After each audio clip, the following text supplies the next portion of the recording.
আমার নানা বাড়িতে ছিলাম। তো নানা বাড়িতে থাকতাম একটা কারণবশত, ওটা হচ্ছে আনন্দদায়ক, মানে আনন্দের জন্য আর কি। ওখানে বন্ধু বান্ধব বেশি ছিল, খেলাধুলা বেশি করতে পারতাম। বাবা কি করতেন? তো বাবা আমার তখন তামাকের ব্যবসা করতো, পুলিশে চাকরি করতো আমার বাবা। তো কোনো একটা কারণে চাকরিটা চলে যাওয়ার পরে উনি ব্যবসাটা বেছে নিয়েছেন। নেওয়ার পর তামাকের ব্যবসার ফাঁকে ফাঁকে কৃষিকাজ করতেন। তো তখন আমি একা ছিলাম, তখন তেমন একটা পরিবারের ভিতরে অভাব ছিল না। তারপর আমি নানা বাড়ি থাকতাম ওই বন্ধু বান্ধবের কারণে।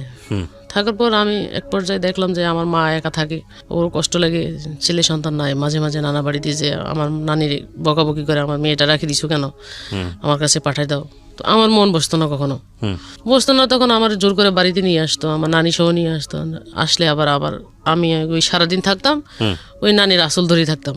আচ্ছা। তারপর বিকেলে যখন নানি আবার চলে যেত, ওরে আমি পাহারা দিতাম কখন কোন সময় কোন ফাঁকে আমাকে রেখে চলে যায়। তো যদিও চলে যাইত, আমি আবার এদিক দিয়ে বুঝতে পারতাম যে চলে গেছে। আমি আবার দূরে গিয়ে ওই রাস্তার মধ্যে ধরে ফেলতে আবার সাথে করে যাইতাম।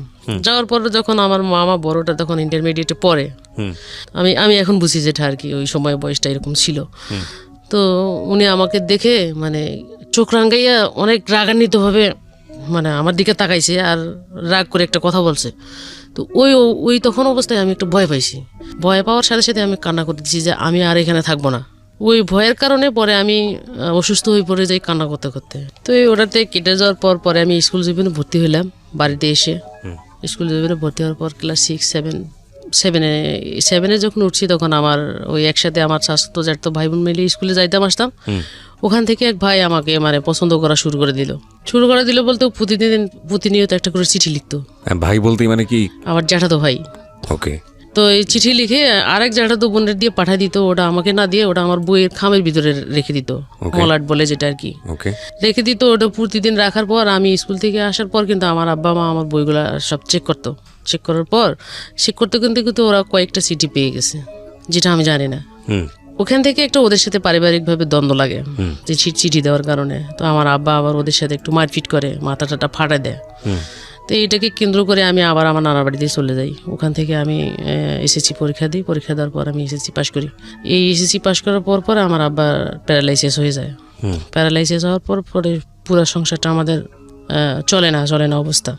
এখন আমি কি করব? আমিও তো কেবল এসএসসি পরীক্ষা দিয়ে বের হয়েছি। আমার মার সাথে পরামর্শ করলাম এখন আমরা কিভাবে সংসারটা চালাইতে পারি। এই অসুস্থ থাকার ঔষধ পাতি সবকিছু মিলে কিন্তু আমার চাচারা আমার পাশে আসে না, আমাদের পাশে আর আসে না। এরকম করতে করতে উনিও অসুস্থ। এখন আমিও পড়ালেখা কিভাবে করব, এটা একটু কষ্টের বিষয়। এর ফাঁকে দিয়ে আমি আবার ওই 19 থাকা অবস্থায় একজনের সাথে আমার রিলেশন হয়ে যায়। তো ওকে আমার পছন্দ লাগে এবং ও আমাকে পছন্দ করে। পছন্দ থাকা অবস্থায় ওর সাথে আমার একটা মানে ভালো সম্পর্ক তৈরি হয়ে যায় এবং চিঠি আদান প্রদান হওয়ার কারণে আবার এদিকে বাবা অসুস্থ। তখন যদি আমি সিদ্ধান্ত নিয়ে ফেলছি যদি আমি ওকে বিয়ে করি তাহলে হয়তো বা আমার ঝামেলাটা কমে যাবে। তো ওকে আর ফ্যামিলিগত দিক থেকে বিয়ে করা হলো না। আমি একদিন ওদের বাড়ির দিকে বেড়াইতে আসছিলাম। বেড়াইতে আসার পর ওর ভাই মানে কথা বলছে, একটা মানে কটু কথা বলছে আর কি। এটা আমার এক ভাবি শুনতে পারছে। শোনার পরে ওই ভাবি কি করছে, বাড়িতে কথাটা লাগানোর পর এখন আমার আব্বা ওইটাকে রিয়েক্ট করি এমন একটা পর্যায়ে নিয়েছে যে আসলে আমি ওর সাথে খারাপ কিছু করে ফেলছি। উনি আমাকে ওই দিন রাত্রে মানে এমনভাবে মারতে গেছে যে হাতের মধ্যে একটা রশি নিয়ে আমার গলায় ঢুকাই দিছে, সেটা ফাঁসি বলে আর কি। ঢুকাই দিয়ে ওই ফার্স্ট এভাবে টান দেওয়ার সাথে আমার হাতটা কিন্তু আমি এই ফাঁসির ভিতরে ঢুকাই দিয়েছি, হাতে বাজি গেছে। বাজি যাওয়ার পর কোনো রকম রশিটা ফাঁক করে মাথা থেকে বের করে দিয়ে আমি একদিকে দৌড় মারছি তখন আমি ভয়ে দূরে আমার বান্ধবীর বাড়িতে গেছি। কারণ আমার বান্ধবীর বাড়ি আর আমার যার সাথে রিলেশন চলে তার বাড়ি কিন্তু পাশাপাশি। এখন ওই রাত্রের মধ্যে প্রচার হয়ে গেল যে আমি ওর সাথে রাত্রে পালাই গেছি। তখন আমি ওদের বাড়িতে গেলাম। যখন ওদের বাড়িতে 3 দিন ছিলাম, তখন আমার বান্ধবীর আব্বা যেহেতু আমার আব্বার সাথে মানে কন্ট্যাক্ট করার পর বলছে যে আসলে ও ভয়ে আমাদের বাড়িতে চলে আসছে। আপনি এরকম কেন করছেন? মানুষ কি মেয়েদেরকে এভাবে মারে? এটা করতেন না আপনি। তো মানুষের তো কিছু থাকতেই পারে, তাই বলে যে খারাপ কিছু এটা না। অতি করা শাসন ভালো না। এই সব কিছু বুঝাই আমাকে বাড়িতে দেওয়ার পর আমি এখন একটা মানে সংকোচ ভাবে চলি, মন খুলে চলতে পারি না। তো এদিক সেদিক চললে মানুষে বলে ওই যে রাত্রে পালাই গেছে, অমুকের সাথে পালাই গেছে। কিন্তু আসলে বিষয়টা যে কি এটা শুধু আমি জানি আর আমার ওই বান্ধবী আমার বান্ধবীর বাবা জানে, আর কেউ জানে না। তো এখন হাজারো সত্যি যদি আমি সামনে আনতে চেষ্টা করি, এটা কেউ বিশ্বাস করে না। বিশ্বাস করে না যখন, তখন আমি সবকিছু মনের প্রতি চেপে রেখে আমি আমার নানা বাড়িতে গিয়ে আবার ইন্টারমিডিয়েট জীবনটা শুরু করি। মানে ইন্টারমিডিয়েট ভর্তি হই। আমার এটা একটা বড় সমস্যা আমাদের সমাজে, মানে মেয়েরা এই জায়গাটায় যদি আসলে ফ্যামিলি সাপোর্টটা না পায়, এটা খুব দুঃখজনক আসলে। যাই হোক, হ্যাঁ বলেন। তারপর তখন আমি আমার নানা বাড়িতে চলে যাই। আমার মামারা ওখান থেকে ভর্তি করানোর পরে আমি এই পাশাপাশি কি করলাম, পরিবারটাকে বাঁচানোর জন্য মানবাধিকার সংস্থা নামে একটা সংস্থার মধ্যে আমি একটা জব নিলাম। কোন পরিবারকে বাঁচানোর জন্য? আমার বাবার পরিবার। কেন? মানে বাবা যেহেতু বাবা অসুস্থ। হ্যাঁ। ও, তো জব নেওয়ার পর আমি এখানে এদিকে ছোট ছোট ভাই বোন দুইটা আছে, এরা কেউ 6-এ পড়ে, কেউ 5-এ পড়ে, এরকম অবস্থা। আমি এসএসসির পর জবটা নেওয়ার পর পাশাপাশি জবটা করতেছি, চাকরি পড়ালেখা করতেছি। আবার এদিক দিকে ক্ষেত খামারের যে কাজগুলো আছে, ধান চাষ থেকে শুরু করে সবকিছু, এগুলো আমি দেখাশোনা করতেছি। নানির বাড়িতে থেকে কিভাবে দেখাশোনা করতেন? আমার নানা বাড়ি আমাদের বাড়ির পাশাপাশি। ও আচ্ছা, ওকে। বেশি দূরে না, মানে সকালবেলা যদি আসি, সারাদিন কাজ করে চলে গেলে বিকালে আবার ওদিকে চলে যাই। আচ্ছা আচ্ছা। চলে গিয়ে আবার রাত্রে ওখানে থাকলে আবার পরদিন সকালবেলা এদিকে গোছাই দিয়ে আমি কলেজে চলে যেতাম। কলেজ 3 দিন, সপ্তাহে 3 দিন করতাম, আর 3 দিন করতাম না। আচ্ছা। তো এই ফাঁকে চলার পর ওই এর ফাঁকে দিয়ে আবার ওই কাজটা করতাম। কাজটা আমার মানে একাধারে নিজের জমি জমা দেখা, চাকরি করা, প্লাস হচ্ছে কলেজে পড়াশোনা করা। আচ্ছা। এবং মানুষের দুর্নাম তো আছে। হ্যাঁ, দুর্নাম তো আছেই। কিন্তু আমার ভিতরে একটা সাহস ছিল যে আমি মানুষের কোনো কথায় মানে কেয়ার করি না। যে যাই বলুক, এটা হচ্ছে তার ব্যক্তিগত ব্যাপার। আমি তো জানি, আমার আল্লাহ তো জানে যে আমি কি জিনিস। যদি আমার ভাগ্যে থাকে ভালো, বিয়ে হাসাতেই হবে, না থাকলে আমি এভাবেই সংসার চালাবো। এভাবেই চিন্তা ভাবনা করছি। করার পর আমি পড়ালেখাটা চালাইলাম। চালার পর ইন্টারমিডিয়েট পাস করলাম। পাস করার পর আমি দেখতেছি একটা অ্যাপ্লিকেশন হয়েছে। তা আমার আব্বারে জানাইলাম। জানার পর আমার আব্বা, আমার চাচা, ছোট চাচা, আমি মিলে 3 জনে টার্গের মধ্যে চলে আসছি। এখন সকাল 10টায় পরীক্ষা, রাত্রে থাকতে হবে। রাত্রে একটা হোটেলে 3 জনে উঠলাম, উঠে ওখানে থাকলাম। পরদিন সকালে পরীক্ষা দিলাম। ভাইবা পরীক্ষা হইলো। পরীক্ষা হওয়ার পর আমি পরীক্ষাতে টিকে গেছি। আচ্ছা।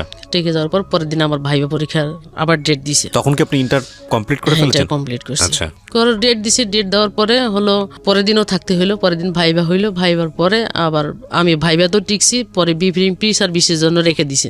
আচ্ছা। প্রি সার্ভিসের জন্য রেখে দিছে যখন, তখন আমাদের সাথে আলাপ আলোচনা করে কথাবার্তা বলে কে কোথায় কোন এলাকায় চাকরি করবে, কার কোথায় পোস্টিং, এটা নিয়ে কথা বলতেছে। কথা বলার পর আমার পোস্টিংটা দিল। পড়ছে যখন, তারপর আমার বাড়ি থেকে দূরে হবে আর কি। তো পড়ছে যখন, তখন আমি এখান থেকে আসলাম। আসার পর এখন আমার সাইকেল চালায় চাকরি করতে হবে, কারণ আমি তো সাইকেল চালাতে পারি না। তখন ডিসিশন নিলাম সাইকেল চালা আমি শিখব। কত সালের গল্প এটা? এটা 2001 সালের কথা। 2001 সালে, আজ থেকে প্রায় 18 বছর। ইন্টারমিডিয়েটের পরেই। জি। তখন আমার আব্বার আমি মিলে সাইকেলটা যে কিনবো, এরকম টাকা পয়সা নাই যখন, তখন ওই আমাদের খাবারের যে ধানটা ছিল, আমরা যেটা ভাত খাবো সিদ্ধ করার মতো, তো আমি বলছি যে ভাতটা আমরা খাবো, ওই ধানটা বিক্রি করে আমার সাইকেলটা কিনে দাও, আমি বেতন পাইলে তো আমরা আবার করতে পারবো। তখন চাল কেনা যাবে। হ্যাঁ, চাল কেনা যাবে। তো আমার আব্বা ধানটা বিক্রি করলো। ধানটা বিক্রি করার পর 2500 টাকা ধানটা বিক্রি করছে। ওটা আমার আব্বা আমাকে কিনে দিল। কিনে দেওয়ার পর ওটা নিয়ে আমরা বাসায় চলে আসলাম। বাসায় আসার পর তখন আমি ওই 4 দিনের মধ্যে সাইকেলটা চালানো শিখে ফেলি। আচ্ছা। শিখে ফেলার পর আমি যেদিন জয়েন করবো, ওই দিন আমি সাইকেল টেকেল সব কিছু নিয়ে আমাকে আমার আব্বা ওখানে রেখে আসছে। রেখে আসার পর আমি ওখান থেকে সাইকেল যাত্রা শুরু করলাম চাকরিতে। মানে কোথায় কোথায় যেতে হবে, ফিল্ডে কি আসে, বিষয় সব কিছু ওখান থেকে জেনে নিলাম ম্যানেজারের কাছ থেকে। জেনে নেওয়ার পর ওখানে আমরা একটা টিমের মধ্যে চাকরি করতাম, মানে এক একজন এক এক প্রোগ্রামের। আমি ছিলাম হয়েছে এনএপি প্রোগ্রাম, শিক্ষা প্রোগ্রাম। আচ্ছা। তো ওই প্রোগ্রামে শুধু আমি একা আমি 3 মাস কাজ করার পর আমাকে ওখান থেকে প্রোগ্রামটা চেঞ্জ করে দেওয়া হলো। চেঞ্জ করে দিল আমাকে এডিপি প্রোগ্রামে। যেমন ওই এলাকার মধ্যে হতদরিদ্র, গরিব দুঃখী যে লোকের মেয়েগুলো আছে আমার মতো বয়স, বা 18 বছর 17 বছর, পড়ালেখা করে না, এদেরকে গ্রাম থেকে বুঝাই শুনে ধরে এনে ওদের ভিতরে একটা পাঠাগার সিস্টেম ছিল। বিকালবেলা, সকালবেলা যদি আমি ছোট বাচ্চাদের দেখতাম, বিকালবেলা আমার বড় বাচ্চাদের দেখতে হইতো। এটাকে নিয়ে আমি আবার ওই গেলাম, পাঠাগার ভিজিট করতে যাইতাম। তো ওই রকম মেয়েদেরকে আনে বুঝাই শোনায়, বড় বড় মেয়েদের, অশিক্ষিত মেয়েদেরকে দিতাম, মোটিভেশন করতাম, পড়ালেখার জন্য আগ্রহ করতাম। ওইগুলো করার জন্য আমার লাগতো আপনার হচ্ছে সিডি, টিভি, মানে সাংস্কৃতিকমূলক অনুষ্ঠানের জন্য যে সমস্ত জিনিসগুলো দরকার, এগুলো দিয়ে এটার জন্য আমাকে প্রতি মাসে ট্রেনিং করতে হইতো। চাকরি করতে করতে আমার বছর খানেক হয়ে গেল চাকরির বয়স। বছরখানেক হয়ে যাওয়ার পর এর মাঝখান দিয়ে আমি এই ছুটিতে বাড়িতে আসছি। আর এই যে আমার বাড়িতে থাকাকালীন যার সাথে রিলেশন ছিল, একটা বদনাম হয়ে গেল, ওর সাথে আমার কোনো যোগাযোগ নাই। তো ফুট করে একদিন বাড়িতে, ও বাড়ি যাচ্ছে, আমিও আসতেছি, তো এলাকার ভিতরে দেখা হয়ে গেছে। যখন, তখন ওর সাথে আমার কথাবার্তা হইলো। হওয়ার পর ও কি করছে, আমার ফোন নাম্বার নিছে, সিডিসেল নাম্বার একটা ব্যবহার করতাম। তখন আমার সাথে মাঝে মাঝে ওর সাথে ফোনে কথা হইতো। তা আমার ফ্যামিলিগত বিস্তারিত যখন জানলো, তখন ওর সাথে আমার কথা হইলে মাঝে মাঝে ওর সমস্যায় পড়লে আমার থেকে টাকা নিত, আর আমি সমস্যায় পড়লে ওর থেকে নিতাম। এরকম একটা বন্ধুত্ব সুলভ রিলেশন ছিল। তো এক পর্যায়ে কথা বলতে বলতে দুজনের মধ্যে আবার একটা ভাব সৃষ্টি হয়। তা আমি বলি যে এভাবে না থাকে আমরা দুজনে বিয়ে করলে হয় না?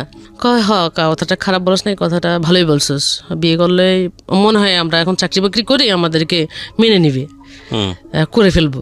তো এই কথাই থাকে, আমি আর এর সাথে তেমন একটা বাড়াবাড়ি করি না। হয়তো বা দেখা গেছে 15 দিন পর একদিন কথা হয়, 10 দিন পর একদিন কথা হয়, এরকম। তো এই দিক দিয়ে আমি চাকরি বাকরি করতে মোটামুটি পরিবারটা গুছাই ফেলছি, একটু স্বস্তির দিকে আসছে, মোটামুটি ভালোই চলছে। চলার পর এখন ওই সময় আমার ছোট ভাই ফর্ম ফিল আপের টাকা পাঠাবো এসএসসি। তো আমি আবার আমি এখনো বেতন পাই নাই। আমার এই বন্ধুর কাছে কল করছি, আমি কিছু তুমি আমার কিছু টাকা দাও, আমার ভাইয়ের ফর্ম ফিল আপ, তো ওই জন্য একটু আমার তাড়াতাড়ি জরুরি করে বাড়ি যেতে হবে, আমার আব্বা অপেক্ষা করতেছে। তো ও কি করছে, আমার সাথে কথা বলে বলতেছে আচ্ছা ঠিক আছে আমি দিচ্ছি, তবে অন্য একটা নাম্বারে পাঠিয়ে দিচ্ছি। ও কথাটা বলে আমার মোবাইলটা অফ করে দিছে। যখন ওই যে টাকা পাঠাইবে বলছে, এখন আমি আর ওরে পাই না। ওর টাকা 3000 টাকা দিছে ওর বন্ধুর কাছে। উনি কি করছে, আমাকে ফোন করে বলছে যে আপনি টাকা চাইছিলেন, টাকাটা আমার কাছে দিয়ে দিছে, আপনি এসি পরিবহনে যান, আপনার টাকাটা আমি পাঠিয়ে দিচ্ছি। তো বলে যে আমি বলছি আচ্ছা ঠিক আছে আমি যাচ্ছি। আমি তখন এসি পরিবহনে গেছি, যাওয়ার পর উনি আমাকে টাকাটা পাঠিয়ে দিছে। পাঠিয়ে দেওয়ার পর ওনার নাম্বারটা আমি সেভ করে রাখছি, যে ওই পর্যন্ত শেষ, আমার আর মনে নাই। যখন তখন আমি ফর্ম ফিল আপ শেষ করে আমি আবার আমার চাকরির জায়গায় চলে গেছি। চলে যাওয়ার পর প্রায় মাসখানেক পর আমাকে আমার আব্বা কল করে বলতেছে যে আমি হচ্ছি বড়, আমার ছোট চাচার মেয়ে আমার থেকে ছোট, তো ওর বিয়ের কথাবার্তা চলছে যখন, তখন আমার আব্বা এখানে একটা ব্যাগরা দিচ্ছে যে আমার মেয়ের বিয়ে হয় না এখন তোমার মেয়ের বিয়ে দিলে মানুষ খারাপ বলবে। তা আমি বলছি যে ওরা যখন ভালো সম্বন্ধ পাইছে, বিয়ে দিয়ে দেখ, সমস্যা নাই, আমার বিয়ে আমি নিজে করে নেব, চাকরি যেহেতু করি এরকম পাবোই অনেক কিছু, তা তোমাদের বাড়িতে আমার থাকতে হবে এমন কোনো কথা না। তা আমার বলতেছে তাহলে কিছু টাকা লাগবে। তা আমি বলছি কত টাকা লাগবে? কয় 1020 টাকা হইলে আমি এদিক দিয়ে একটা সমস্যার সমাধান করবো আর কি। আমি ওই দিন সন্ধ্যার মধ্যে আমি তখন বেতন ধরছি আমার 8900 টাকা, আর এদিক দিয়ে সব কিছু মিলাই 10-12 হাজার টাকা পাইতাম। তো আমার ওখানে আবার থাকতে থাকতে বন্ধু বান্ধব হয়ে গেছে, ওদের থেকে আমি কিছু টাকা সংগ্রহ করার পর আমি 20,000 টাকা মিলাই বাড়ি আসছি। তো বাড়িতে আসি দেখি বিয়ের সব আয়োজন শেষ। পরে বিয়ের রাত্রে যখন আসলাম, বিয়ে হয়ে গেল, চলে গেল, খাওয়া দাওয়া শেষ, আমিও ভাত টাত খাইছি। খাওয়ার পর ওই ডেকোরেশন যেগুলো আছে, বরযাত্রী যেখানে বসছিল ওইখানে বসে বসে মোবাইল টিপতেছি। তো টিপতে ওর নাম্বারটা চলে আসছে, আর আমার তো মনে নাই। আমি কইছি যে এটা কার নাম্বার, দেখি তো একবার ট্রাই করি। আমি কি করছি, মিস কল মারছি। মিস কল মারার সাথে সাথে আমার কাছে ব্যাক করার পর বলছে যে, আমি বলছি ভাই আপনি কি, কেন আপনি আমাকে চিনেন না? আপনার নাম্বার তো আমার কাছে সেভ করা আছে, আপনি মায়া বলছেন না? আমি কি হ্যাঁ মায়া বলছি। আমি কো আচ্ছা আপনি কথাটা শুনলে মন খারাপ করবেন না তো? আমি জানি ওর সাথে আপনার রিলেশন, আপনাদের দুজনের বিয়ে হবে, কথাটা বলতেছি, আপনি আবার মন খারাপ করেন না। আমি সাথে ওর সাথে এমন কোনো কিছু না যে ওকে আমার পেতেই হবে, বললে কোনো সমস্যা নাই, বলেন। তখন উনি বলছে যে ও বিয়ে করে ফেলছে, এই জন্য মোবাইল বন্ধ। তো এটা আমাকে বললেই কি সমস্যা ছিল? আমি বন্ধু হিসেবে তো জানতেই পারি, মানুষের ওর সাথে প্রেম করছি বা সম্পর্ক করছি, বিয়ে করতে হবে এমন কোনো কথা না। ও বিয়ে করবে, আমি বিয়ে করবো। তখন উনি আমাকে বলতেছে যে আমি কথা যদি আপনি না করেন, আমি একটা কথা বলবো আপনাকে, আপনি কি বলবেন আমাকে? তো বলছে আমি পরে বলবো। ফোনটা কাটছে। তো এটা মনের ভিতরে রাখার পর কি করছে, আমার সাথে প্রায় 6 মাস এমনি কথা বলছে। কথা বলার পর উনি আমাকে বলছে যে আমি আসলে আপনাদের এদিকে আসবো যখন বলছে, তখন আচ্ছা ঠিক আছে আসলে দেখা করবো, সমস্যা নেই। তখন কি করছে, ওর সাথেই ওই বেড়াইতে গেছে আমাদের এলাকায়। বেড়াইতে যায় যখন ও আমাকে সামনাসামনি ফেস টু ফেস দেখছে, দেখে ও আমাকে পছন্দ করে ফেলছে। আচ্ছা, আর আমিও যখন ওকে দেখছি, দেখার পর আমারও পছন্দ হয়ে গেছে, যে আমি যার সাথে রিলেশন করলাম তার থেকেও যে সুন্দর এবং অনেক ভালো, অনেক স্মার্ট, অনেক শিক্ষিত, মাস্টার্স কমপ্লিট। এটা এই বিয়েটা যদি করি আমার ফ্যামিলি অবশ্যই মেনে নিবে। 6-7 মাস কথা বলার পর এতে কি করছে, নিজে আগ্রহ করে আরেকবার চলে গেছে তো ওনার সাথে আমার কথা হলো, আমি মনে করছি দুষ্টামি করতেছে মনে হয়। তা আমি ওই দুষ্টামিমূলক এইভাবে কথাগুলো বলে ফেলছি যে আচ্ছা ঠিক আছে আসেন।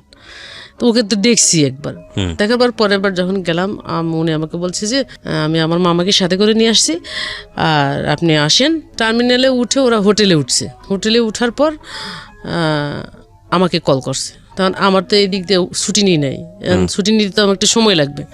তো আমি সকালবেলা যাইয়া ফিল্ডের সব কাজ গোছগাছ করে রাখি, অফিসে আসছি। অফিসে আসি, ম্যানেজারে বলছি স্যার আমি বিকালের দিকে অফিসে আসবো না, আমার একটু কাজ আছে, আমার একটু ছুটি দেন। তো কি কাজ পড়লো ওখানে, আবার আমার সহপাঠী আরেকজনকে বুঝাই দিয়ে বলছে যে ও আজকে যাবে না, আপনারা একটু ম্যানেজ করে নিয়েন। করার পর ওই দিন বৃহস্পতিবার ছিল, আমি বিকালে দুপুরের দিকে রওনা হয়েছি। রওনা হয়ে ওর সাথে দেখা হলো আমার 2টা বাজে। 2টা বাজে যখন দেখা হলো তখন ও বলে যে রিক্সায় ওঠো। তো ওর সাথে আমি রিক্সায় উঠলাম, কারণ ওর মামা আছে হোটেলের ভিতরে। আমি এখন সংকোচ করতেছি একটা ছেলের সাথে হোটেলের ভিতরে যাবো কি যাবো না, বা একটা ভয়ের বিষয় আছে। তা আমি বলতেছি আমি হোটেলের ভিতরে যাব না, আপনি এখান থেকে যা করান মানে কিভাবে করবেন সেটা আপনি বলেন। তো কি করছে, মানে টাকা কিন্তু মনে হয় 20,000-এর মতো নিয়ে গেছে। মানে আপনি আগে থেকেই জানতেন যে আপনারা বিয়ে করতে যাচ্ছেন বা এরকম কিছু একটা? সামথিং বলা ছিল। তো আপনার ফ্যামিলিকে আপনি জানাননি কেন? না আমি জানাইনি কেন? জানা নেই বলতে আমার ফ্যামিলি এত দূরের ছেলের সাথে বিয়ে দেবে না। আচ্ছা, বিয়ে দেবে না বলতে যদি আমি ঢাকায় ছেলে বিয়ে করি তাহলে এখানে যদি আমাকে ফেলে চলে যায় পরে ওকে আমরা কোথায় খুঁজে পাবো? এমনি আমরা মধ্যবিত্ত পরিবারের মানুষ, আমরা এগুলো চাই না। এখন এদিক থেকে আমার পছন্দ হয়ে গেছে, এটা আমি মানে করবোই তো করবো, যে কি জীবনের ডিসিশন কি হয়। পরে ওই কি করলো, আমাকে ওখান থেকে রেখে মানে আগে মার্কেটে ঢুকাইছে। মার্কেটে ঢোকার পর বিয়ের যেগুলো কেনাকাটা সবগুলো করছে, নাক ফুল থেকে শুরু করে কাপড় চোপড় পাঞ্জাবি সবকিছু মিলাই করে ফেলছে। ওঠার পর ওরা আর একটা রুম নিয়ে ফেলছে, মানে আমার জন্য আর কি। ওরা 2জন এক জায়গায় থাকবে, আমি এক জায়গায় থাকবো। তো আমি আমার রুমে আছি, ওরা ওনাদের রুমে আছে। থাকার পর ওখানে ওই হোটেলের মালিকের সাথে কথা শেয়ার করছে। শেয়ার করার পর বলছে যে আচ্ছা ঠিক আছে আমি বিয়েটা আমরাই করাবো, আমরা মেয়ের পক্ষ আর ছেলের পক্ষ তো একজন আসি। তো ওখানে কাজী টাজি আনে, ওখানে কিন্তু বিয়েটা হয়ে গেছে। আপনার ফ্যামিলি জানতো না? না, ফ্যামিলি জানতো না। বিয়েটা যখন হয়ে গেল, ওই দিন বিয়ে শেষ করার পর প্রায় রাত্রে 9:30 বাজছে। 9:30 বাজছে। তা আমি বলছি তো আমি এখানে থাকতে পারবো না, আমার তো যাইতে হবে। তো বলতেছে না চলে গেলে কেমন হয়, এটা খারাপ দেখা যায় না, থাকো আজকে, কালকে শুক্রবার বন্ধ আছে, শুক্রবার বিকালে যাবো, শনিবার অফিস করবা। আমি ওখানে থাকলাম। থাকার পর শুক্রবার বিকালবেলা ওর মতো চলে আসছে, আমি আমার মতো চলে গেছি। চলে যাওয়ার পর আবার কন্টিনিউ তো ফোনে যোগাযোগ হয়। তো যোগাযোগ করতে করতে করতে করতে এটা আমার বাড়িতে জেনে গেছে যে আমি বিয়ে করে ফেলছি। জেনে গেছে যখন, তখন আমার বাড়িতে কিছুতেই না দিবে না, মানতেছে না। এখন যদি আমাকে অন্য কোথাও বিয়ে করে দেয়, এখন ওর সাথে বিয়ে করছি, যা করার তো সবকিছু করে ফেলছি, এখন আমি আর একটা ছেলের কাছে যাব না। এখন আমার কপালে যা হবে হবে। এখন তোমাদের সংসার আমি বোঝাই দিছি, এখন তোমরা ভালোভাবে মেনটেন করে চলো, আমি এভাবে বলছি। বলার পর আমি ফ্যামিলিকে বলেছেন যে তোমাদের ফ্যামিলিকে বলেছি যে আমি আমার যতটুকু করার ছিল আমি অতটুকু করে গোছাই দিছি, এখন তোমরা তোমাদের মতো মেনটেন করে চলো। না আমার পক্ষে সম্ভব না, আমি ওর সাথে সংসার করব। আমি এই কথা বলে আমি ওখান থেকে চাকরি বাকরি ছেড়ে ওর সাথে চলে আসছি। চলে আসলাম ঢাকা আসার পর এখানে আমাকে রাখলো। রাখার পর ওদের বাড়িতে রাখলো, এখানে থাকলাম। থাকার পর আমার ওই বছরের মধ্যে আমি কনসেপ্ট করি। কনসেপ্ট করার পর এখন আমি যে বাড়িতে যাব আসবো বা কোনো কিছু, ওই সময়ের মধ্যে আমার ডিগ্রিতে পরীক্ষা শুরু হইলো যখন, তখন আমি আবার ওই কনসেপ্ট অবস্থায়, আমার পেটে তখন বাচ্চা 7 মাস চলে, ওই অবস্থায় আমি ডিগ্রি পরীক্ষা দিলাম। পরীক্ষা দেওয়ার পর আমি আবার আমাদের বাড়িতে না গিয়ে আমার ফুপু বাড়ি থেকে পরীক্ষা দিছি। পরীক্ষা দেওয়ার পর ওখান থেকে আমি আবার শ্বশুর বাড়িতে চলে এসেছি। তো এই বাচ্চাটা হওয়া পর্যন্ত আমি ওদের সাথে ভালো ছিলাম, মানে ওরা আমার সাথে ভালো ব্যবহার করতো। বাচ্চাটা হয়ে যাওয়ার পর এই বাচ্চার বয়স যখন 1 বছর, তখন আমি আবার কনসেপ্ট করে ফেলার পর তখন আমি আমার কি করলাম, এদিক থেকে আমার ফ্যামিলির সাথেও যোগাযোগ হয়ে গেল যে বাচ্চা কাচ্চা হয়ে গেছে, এখন আর এগুলো ধরে রাখে লাভ কি, একটা মিউচুয়াল করে ফেলার পর ওরা তখন এদিকে আসছে, এদিক থেকে ওরাও ওদিকে গেছে। এখন একটা আসা যাওয়ার মধ্যে আছি। থাকার পরে যখন দ্বিতীয় বাচ্চাটা আমার কনসেপ্ট আসে, তখন আমি নাইউরি হিসেবে আমার বাবার বাড়িতে চলে যাই। বাবার বাড়িতে যখন চলে যাই, তখন আমার মা আমাকে বলে যে এই বাচ্চাটা এখনো বড় হয় নাই, আবার আরেকটা বাচ্চা নিশ্চয়, চল বাচ্চাটা নষ্ট করে ফেলে, বাচ্চাটা রাখবা না। তো আমিও ততটা ওই বুঝতাম না তখন আমি কি করছি, আমার মার সাথে ওখানে গেছি, এটা নষ্ট করে ফেলবো। এখন ওখানে যাওয়ার পর ওখানে মহিলা গাইনি যে করতেছে, আরো অন্য মহিলারা আছে, দেখি তো চিৎকার করে চিল্লায়। তা আমি আবার কি করছি, এটা আমি ভয় পাওয়ার কারণে আমি ওনাকে ওখানে বসে রেখে ওখান থেকে নিজে বাড়িতে চলে আসছি। তো আমার মা আমাকে খুঁজে আরেকজনকে জিজ্ঞেস করছে, আমার মেয়েটারে দেখছেন? আপনার মেয়ে কবে রিক্সা নিয়ে বাড়ি চলে গেছে? তখন আমার মা বাড়ি ঘুরে এসে বলতেছে যে তুমি আমাকে রেখে চলে আসলে কেন? আমি কই, তুমি যে কাজ করার জন্য আমাকে নিছো ওটা আমি করবো না, ওটা তুমি করো, যাই যাও। ওকে, তো করার পর বলছে কয় এটাই সামলাইতে পারতেছিস না, আবার আর একটা নিছিস, এখন দুইটা কেমনে সামলাবি? আমি কই, কষ্ট করলে একবারে করবো, আর করবো না পরে। এভাবে করার পর আমি আর বাচ্চাটা নষ্ট করি নাই। তারপর হইলো তখন আমি ওই অবস্থা থেকে শুরু হইলো 8 মাস যখন চলে, তখন থেকে আমার উপর টর্চারিং এর একটা কিভাবে হয়েছে প্রভাব চলে আসলো বলতে আমার শাশুড়ি মানে কথায় কথায় খোঁটা মারে। আমি নিজে বিয়ে করছি, আমার এত সুন্দর ছেলে দেখে মন মানে নাই, চলে আসতো। আমি ঢাকা শহরে ছেলে বিয়ে করাইলে কত কিছু পাইতাম, কোনো কিছু পাই নাই।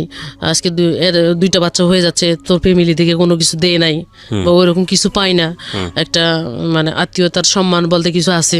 আমি বলছি যে এত দূর থেকে তো এত কিছু করা সম্ভব না, আর আপনারা গেলে তো আমার মা বাবা ফেলাই দেয় না, আমাদের সাধ্য মতো যতটুকু করার দরকার আমরা অতটুকু করি, এইভাবে তো আপনি আমাকে এভাবে বলতে পারেন না।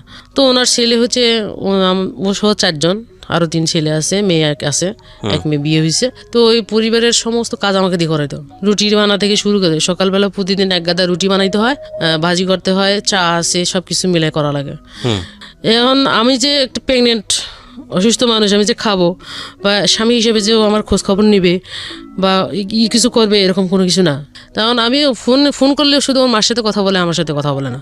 তো এরকম একটা পর্যায়ের ভিতরে চলে গেছে। চলে যাওয়ার পর এরকম সহ্য করে থাকতে থাকতে পরে ডেলিভারি হয়ে গেছে। ডেলিভারি হয়ে যাওয়ার পর আবার মানে কষ্ট যেটা দিছে এর থেকে আরও বেশি টর্চারিং শুরু হয়েছে। টর্চারিং যখন শুরু হয়েছে তখন আমি কিন্তু এখন তো এই অবস্থায় তো আমি আমার বাবার সংসারে ফিরে যেতে পারবো না। এখন যদি যাই তখন ওরা আমাকে আগেই বলছে যে আমরা এগুলো চিন্তা ভাবনা করি কথা বলছিলাম, এখন আমরা এগুলো মানবো না, আমি শেয়ারও করতে পারতেছি না। তখন বাচ্চাটার বয়স 1 বছর 6 মাস এরকম হয়েছে। ও একটু করে হাঁটা অবস্থায় আমি কি করছি, যে টাকা পাবো, যে টাকা নাই, ওই টাকাটুকু পাঠায় সব ওদের কাছে। তখন আমার অসহ্য হয়ে গেছে যখন, তখন আমি কোনো রকম 500 টাকা জোগাড় করছি। জোগাড় করার পর ওই 500 টাকা নিয়ে আমি কি করছি, বাচ্চা 2টা নিয়ে ছায়দাবাদ টিকিট কেটে গাড়িতে ওইটা চলে গেছি। বের হয়ে যখন তখন ওর মা ওকে ফোন দিয়ে বলতেছে তোর বউ বাড়ি থেকে বের হয়ে গেছে। বের হয়েছে তো হয়েছে, এই বাড়িতে আমি আর ঢুকাবো না। আমার কাছেও মোবাইল নেই যখন, তখন ও কোন অফিসে চাকরি করে ওইটা আমি জানি। অফিসে চলে গেছি, অফিসে চলে যাওয়ার পর অফিসে ওরে আমি পাইছি। ও আমার দেখে মানে মুখ এমনভাবে কালো করছে যেন আমি ওর শত্রু গেছি ওখানে। তারপরে সব কিছু মেনে নিয়ে ওই অফিসে থাকার পর ওই দিনে তো ব্যাচেলার থাকতো, যে বাসায় ব্যাচেলার থাকতো ওই বাসায় তো নেওয়া সম্ভব না। কারণ অফিসের রুমের ভিতরে বসায় রেখে ঘন্টা 2 মধ্যে বাসা খুঁজে নিছে। বাসা খুঁজে নেওয়ার পর 1000 টাকা একটা রুম ভাড়া নিছে, ওই রুমের ভিতরে আমাদেরকে আপাতত উঠাইছে।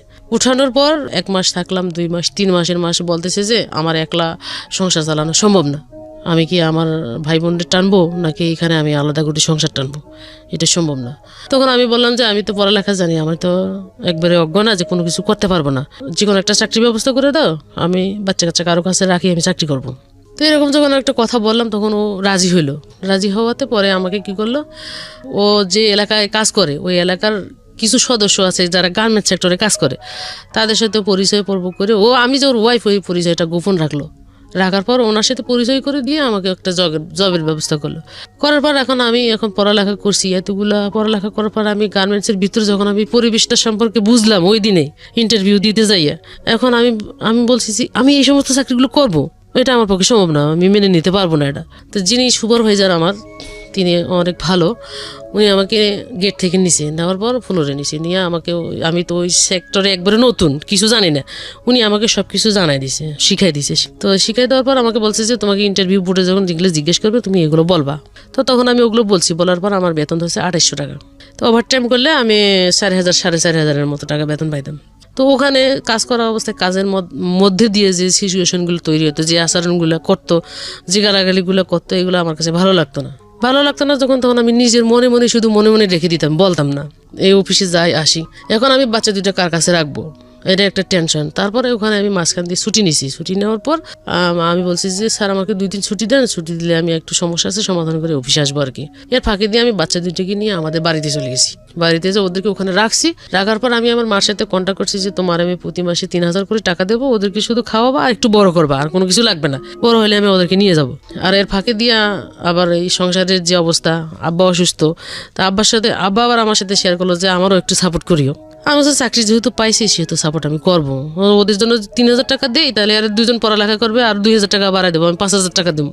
5,000 টাকা দিলে এদিক দিয়ে হয়ে যাবে, আর যা টুকিটাকি টাকা থাকে আমি একলা তো, ও যদি আমাকে নাও রাখে আমি একলা, আমার মনের ভিতরে একটা প্ল্যান আছে। আব্বার সাথে কথা বলার পর আমি ওদেরকে রাখি চলে আসছি। চলে আসার পর তারপরে আমার মা ওখানে আমার ছেলেদেরকে ভর্তি করাইলো। ভর্তি করানোর পর পড়ালেখা ভালো চলছে, আমি ওইদিকে চাকরিটা ভালো করতেছি এবং ওদেরকে প্রতি মাসে 5,000 টাকা করে দিচ্ছি। 3,000 টাকা আমার ছেলেদের জন্য, 2,000 টাকা 2 ভাই বোনের জন্য। মাঝে মাঝে এদিক দিয়ে টুকিটাকি যা ওষুধপত্র খাওয়া লাগে 500 টাকা হাত খরচ আমার আব্বারে দিচ্ছি। দেওয়ার পর ওইখানে আমি চাকরি করা অবস্থা, এখন আমার মেন্টালিটি আসলো যে আমি আসলে এটাতে কি আছে, এই কাজটাতে কি আছে। যেমন ওরা আজকে আমাকে অর্ডার করতেছে, ওই জায়গাটা আমাকে যেতে হবে। এটা করতে হলে মানে ওখানে যেতে হলে আমাকে কি করতে হবে, আমাকে এটা অ্যানালাইসিস করতে হবে। মানে আপনাকে যিনি অর্ডার করতেছেন আপনি সেই জায়গায় একদিন অর্জন করতে চান। অর্জন করতে চাই। জানার পর যখন আমার আইকিউ এর ভিতর ওই জিনিসগুলো ঢুকে গেল, তখন আমি কি করব, আমার এই বেতনে পোষাবে না, এখন আমি চাকরিটা চেঞ্জ করব। যাইতে আসতে আমি এক মহিলার সাথে কথা বলতাম প্রতিদিন। তো ওনাকে আমি বললাম, আপনাদের ওখানে কি লোক নেয়? তো বলতেছে, তোমার পড়ালেখা আছে? আমাকে হওয়া আছে। তাহলে তুমি কালকে সার্টিফিকেট নিয়ে এই জায়গায় দাঁড়াও, আমি আসার সময় তোমাকে মাইক্রো করে তুলে নিয়ে যাব। তো ওনার সাথে আমার যোগাযোগ করার পর আমি পরের দিন সকালবেলা সব কাগজপাতি, মানে ওখানে 30 তারিখ ডিউটি শেষ করছি, বেতন দেয় 10 তারিখ। যে কোনো একটা বাহানায় আমি বেতন একটা নিবো এখান থেকে। পরের দিন ওনার সাথে আমি ওই ফ্যাক্টরিতে গেলাম। ফ্যাক্টরিতে যাওয়ার পর উনি একজন ইনচার্জের কাছে আমাকে বুঝিয়ে দিল। বুঝিয়ে দেওয়ার পর উনি আমাকে বলতেছে যে তোমাকে আমরা নিব, তুমি আমাদের ম্যানেজারটা একটু সেন্সিটিভ, উনি স্মার্টনেসলি চলাফেরা না করলে ওনা কিন্তু নেয় না। স্মার্টলি চলাফেরা করতে হবে, স্মার্টনেস লাগবে। তুমি সুন্দর পোশাক টোশাক পরে কালকে একবার স্মার্ট হয়ে আসবা, ঠিক আছে, সেক্টরটা চিনে যাও। তো আমি ওই দিন ওনার সাথে কথা বলার পর আমি চলে আসি। চলে যাওয়ার পর পরের দিন আমি আবার ওখানে গেছি। উনি যেভাবে আমাকে যেতে বলছে আমি ওখানে গেছি। যাওয়ার পর ওখানে লোক মনে হয় 10 জন নিছে। 10 জনের মধ্যে সিলেক্টেড করছে 6 জন, 4 জন বাদ। এর মধ্যে 2 জন মেয়ে আর বাকিগুলো ছেলে। সিলেক্টেড করার পর আমাকে ইন্টারভিউ বোর্ডে পাঠাইলো। পাঠানোর পর লিখিত পরীক্ষা হয় ওখানে 100 মার্কের। পরীক্ষা দিলাম। পরীক্ষা দেওয়ার পর ওনারা আমাকে ফ্লোরে পাঠাই দিল। ফ্লোরে পাঠাই দিয়ে ফ্লোর থেকে আমাকে মেডিকেল পাঠাইলো।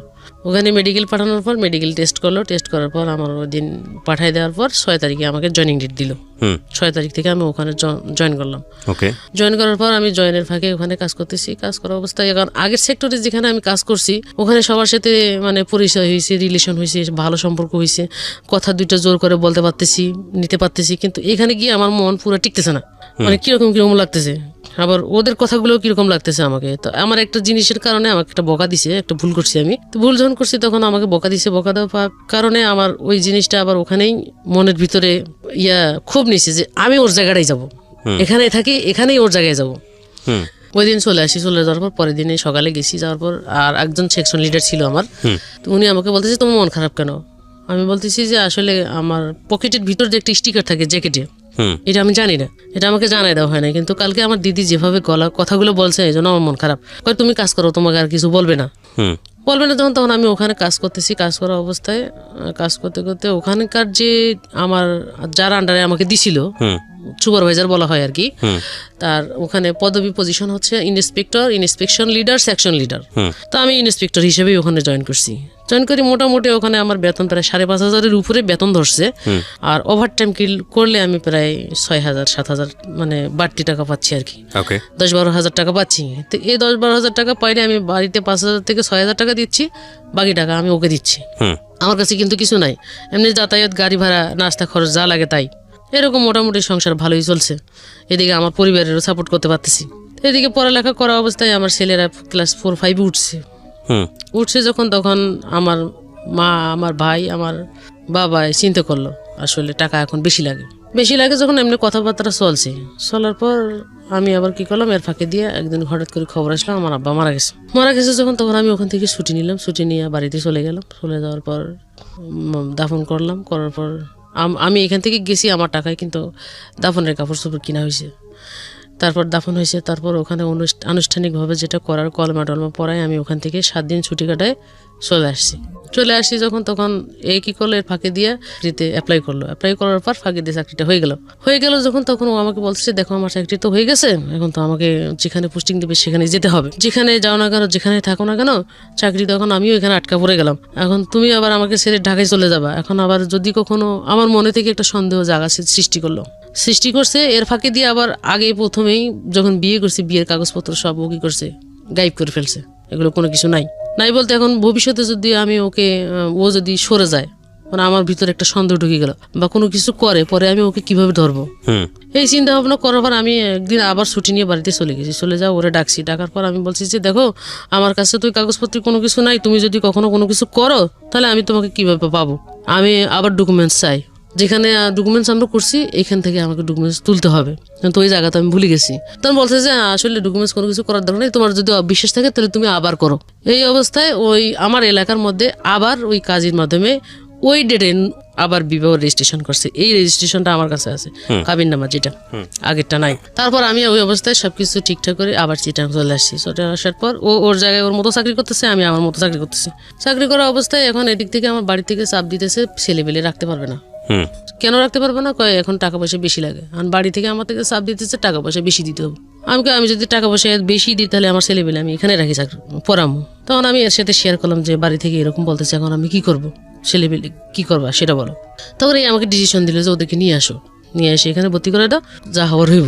তখন আমি কি করলাম, ওদেরকে নিয়ে আসলাম বাড়িতে, নিয়ে আসলাম। নিয়ে আসার পর আমি আবার পাশের রুমে দেখতাম দুইটা ছেলে আছে, বাচ্চা দুইটা আছে। বাচ্চা দুটো ভালো পড়ালেখা করে, ভালো ছাত্র। ওদের মোটিভেশন যেভাবে করতেছে, আমি আমার দুটো যদি এভাবে করতে পারতাম তাহলে আরো ভালো হতো। বাড়ি থেকে শুনছি পড়ালেখা ভালো। ছেলে দুটো আনলাম, আনার পর ওদের ছেলে দুটো যেখানে ভর্তি আছে আমি ওখানে ভর্তি করাইলাম। ভর্তি করার পর ওখানে থাকলো, ভর্তি করলো, দেখি তো পড়ালেখা ভালো। এর ফাঁকে দিয়া ওই ভাবিরে বললাম, ভাবি আমি তো সারাদিন থাকি না, আপনি আপনার বাচ্চা দুটো যেরকম দেখেন আমার বাচ্চা দুটো একটু ওরকম দেখিয়েন, আমার দিকে একটু তাকান, ঠিক আছে?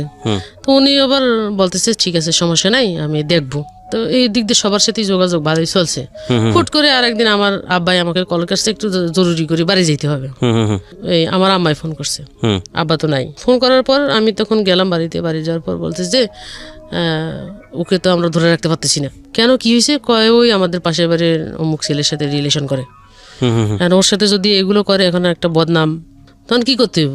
কয় তুই তোর কাছে নিয়ে যা, ওখানে ভর্তি করে দিই, পড়ালেখার খরচ পাশাপাশি একটা চাকরি টাকরি ধরাই দিস, চাকরি বাকরি করলে হয়তো বা এগুলো করবে না।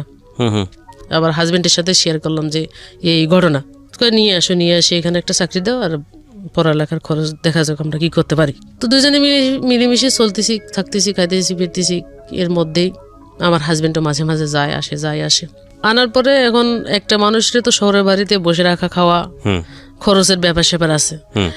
তা আমি ওরে 2 মাস বসায় রাখি, বললাম যে এই জিনিসগুলো শিখো, যে জিনিসগুলো আমি তোমাকে দিই এগুলো শিখো, এগুলো কিন্তু ইন্টারভিউতে ফেস করতে হয়। তখনও কি পড়তো? তখন ইন্টারমিডিয়েট পাস করছে। হ্যাঁ, আচ্ছা। পাস করার পর তারপরে জবটা হয়ে গেলে এরপরে তোমার ভর্তির ব্যবস্থাটা আমি করব। তো তুমি কি চাকরি করতে চাও কি চাও না? তো বলে যে আমি যদি চাকরি করলে একটু আমার বাড়িতে হেল্প করতে পারবো, আমার পড়ালেখাটাও চালাইতে পারবো। তখন আমি আমার অফিসের ভিতরে বিভিন্ন সেক্টরে বিভিন্ন জায়গায় যোগাযোগ করা শুরু করে দিলাম। শুরু করতে করতে আমি ওই স্টোরের জায়গাটা খালি পেয়েছি। তা আমি স্টোরের চাকরিটা অনেক ভালো, যতগুলো ডিপার্টমেন্ট আছে তার থেকে ওইটাই ভালো, বসে থাকার চাকরি আর নাই।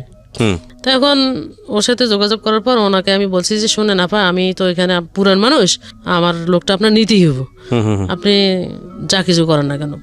তখন বলছে আচ্ছা ঠিক আছে, আমি আপনার লোকটা নিব, আপনি আনেন। তো ওনার বাসাও আমার বাসার কাছাকাছি ছিল। আমি সন্ধ্যাবেলায় ওনার বাসায় নিয়ে গেছি। নিয়ে যাওয়ার পর ওনার সাথে কথাটা তো বললাম, কথা বলার পর ওখান থেকে বাসায় আসলাম। পরের দিন সকালবেলা আমি অফিসে নিলাম। নেওয়ার পর ওর চাকরিটা ওখানে হয়ে গেল। সবে চলে যাওয়ার পর বাড়িতে জানাইলাম, ও জবে ঢুকাই দিছি। আমার হাজবেন্ডের জানালাম জব দিছি, হ্যাঁ, দুইজনে একসাথে যাবো আসবো, একই অফিসে থাকবো। তখন এর মাঝখান দিয়ে আমার ভাইও চলে আসলো। তখন ওর টানিয়ে আনার পর ওরা কি করলাম, তো আমি বলছি যে তুমি কোয়ালিটি চাকরি করতে পারবা? তো কোয়ালিটি কিন্তু সারাদিন দাঁড়ায় থাকতে হয়, যদি তুমি করতে পারো তাহলে আমি তোমাকে দিতে পারি, যদি না করতে পারো তাহলে কিন্তু আমি মুখ বেচবো না মানুষের কাছে। তো বলতেছে আমি করতে পারবো। যখন কথাটা বলছে তখন আমাদের সেক্টরের ভিতরে আমি ওর চাকরিটাও দিয়ে দিলাম। আমার ছেলে আমাকে বলতেছে আম্মু, বাবার নাম্বার থেকে একটা মেসেজ দেখছি, হঠাৎ করে বলতেছে। ছোট ছেলে না বড় ছেলে? ছোট ছেলে। তখন ও কিন্তু অনেক চালাক, ছোট হলেও সব ইংলিশ পড়তে পারে, সব বুঝতে পারে এবং ছাত্র হিসেবে অনেক ভালো। তো আমি কন্টিনিউ মানে ফোন করি, দেখি ওয়েটিং কল। আমি তুমি কার সাথে কথা বলো? কয় আমি একটু জব করি, আমার তো বিভিন্ন ধরনের কথা হইতেই পারে, থাকতেই পারে, আমি ফ্রি হলে তোমাকে ফোন দিব। তখন আমার ভিতরে একটা কামড় যখন, তখন আমি বলতেছি যে যাই হোক, আমার সংসার যদি নাও টিকে আমি ছেলে দুটা যেমনি পারি মানুষ করব। তখন আমি কি করলাম, যখন আমাকে এই কথাটা বলার জন্য আসছে ও, এর ফাঁকে দিয়ে মেসেজ ও ডিলিট করে ফেলছে যখন, তখন আমি ওর মোবাইলটা নিয়েছি। মোবাইলটা নেওয়ার পর যতগুলো ফাংশন আছে সবগুলোর ভিতরে ঢুকছি। ঢোকানোর পর দেখি কোনো কিছু নাই যখন, তখন আমি মোবাইলটা রেখে দিছি। রেখে দেওয়ার পর আমি বলছি যে তুমি আজকে থেকে মোবাইল ব্যবহার করতে পারবা না, তোমার মোবাইল লাগবে না। আমি তো আসি ওখানে, সমস্যা হলে তো জানবি। তখন ও আমি আবার কি করলাম, আমি আজকে অফিসে দেরি করে যাম। তা আমি অফিসে ফোন লাগাইছি, ফোন লাগার পর দিদি বলছি দিদি আমার 1 ঘন্টা লেট হবে আসতে। ওর মোবাইলটা যখন রেখে দিয়েছে ও অফিসে গেছে, যাওয়ার পর ও কাজ টাজ গোছায় রাখি অন্য আরেকজনের মোবাইল নিয়ে আমার হাজবেন্ডের কাছে কল করছে।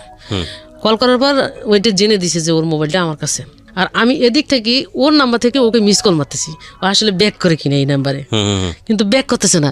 ঠিক আছে, ব্যাক করতেছে না, কিন্তু মোবাইল তো আমার কাছে। তখন আমি কি করলাম, রেডি হয়ে অফিসে চলে গেলাম। অফিসে যাওয়ার পর অফিসে ঢুকে আমার কাজগুলো সব গোছায় রাখি, দিদিরে বলছি দিদি আমি অন্য একটা সেকশনে যাচ্ছি, আপনি আমার খুঁজিয়েন না, আমার আসতে একটু দেরি হবে, সব কাজ গোছায় রাখছি। তো আচ্ছা ঠিক আছে যাও।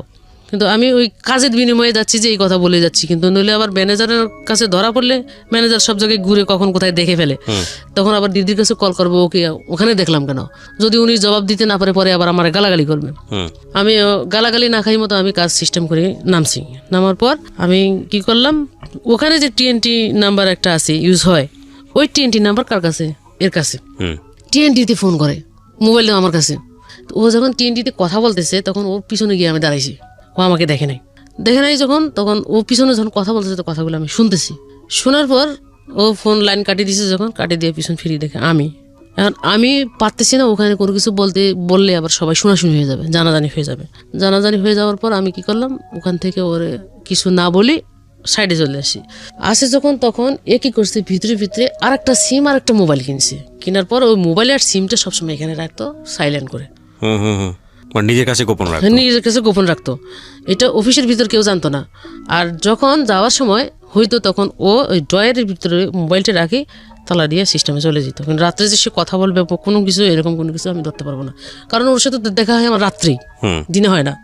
রাখছে যখন, তখন আমি গোয়েন্দার মতো লাগছি পিছনে, ওই কাজ ওখানে শেষ করি, আমি আবার নিচে নামার পর আমি ওখানের ভিতরে এক মহিলারা লাগাই দিছি, যার মাধ্যমে ঢুকাইছি। ওকে বলছি যে দেখেন তো ওর কাছে কোনো ফোন আছে কিনা। তখন আমাকে বলতেছে যে ফোন করে TNT-তে, ওনারাই একটা অ্যানালাইসিস বাইর করে ফেলার পর আমাকে যখন কথাটা বলার পর আমি তখন কিছু দেখেন ওখানে কোনো ফোন আছে কিনা।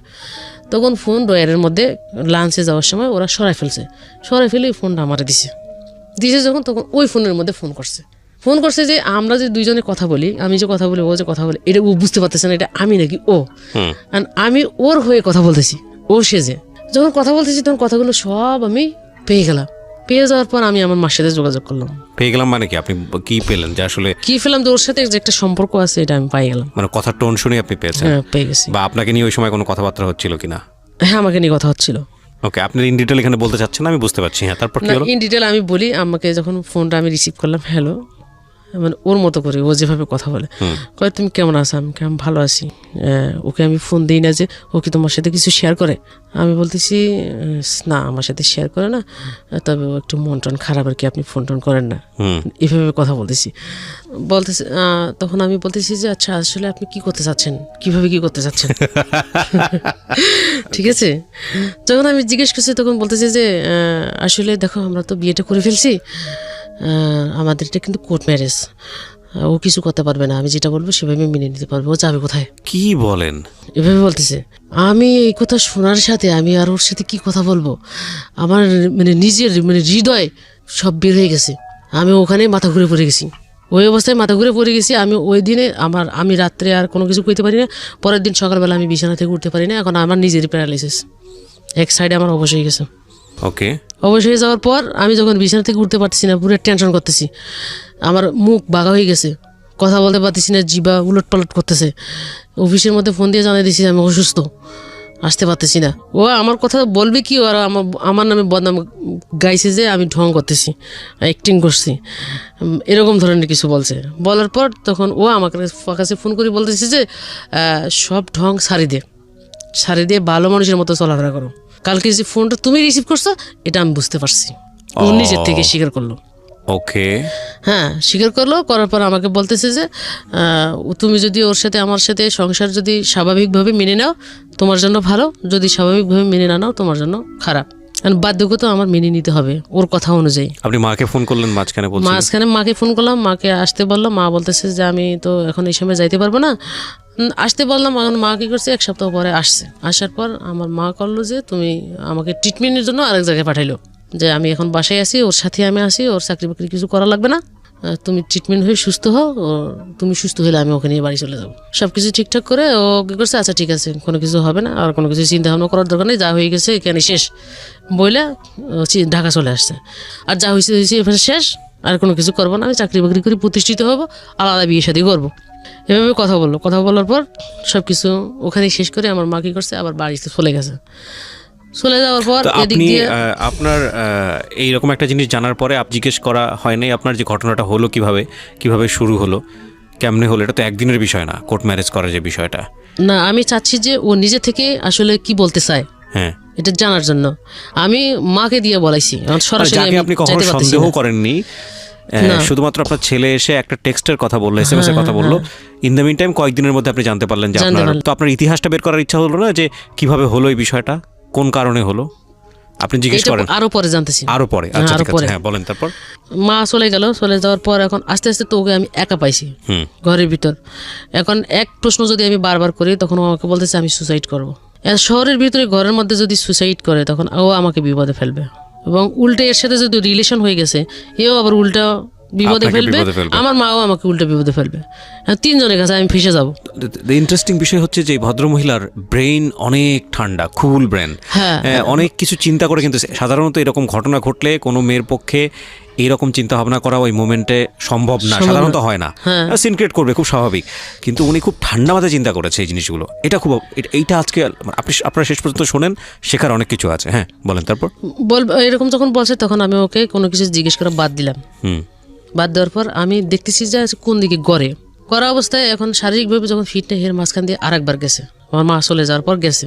যাওয়ার পর মানে ও আমার সাথে এমন ভালোবাসার সম্পর্ক তৈরি করছে, যেটা দেখলে মনে হবে না যে ও দ্বিতীয়বার আরো কোনো কিছু করবে।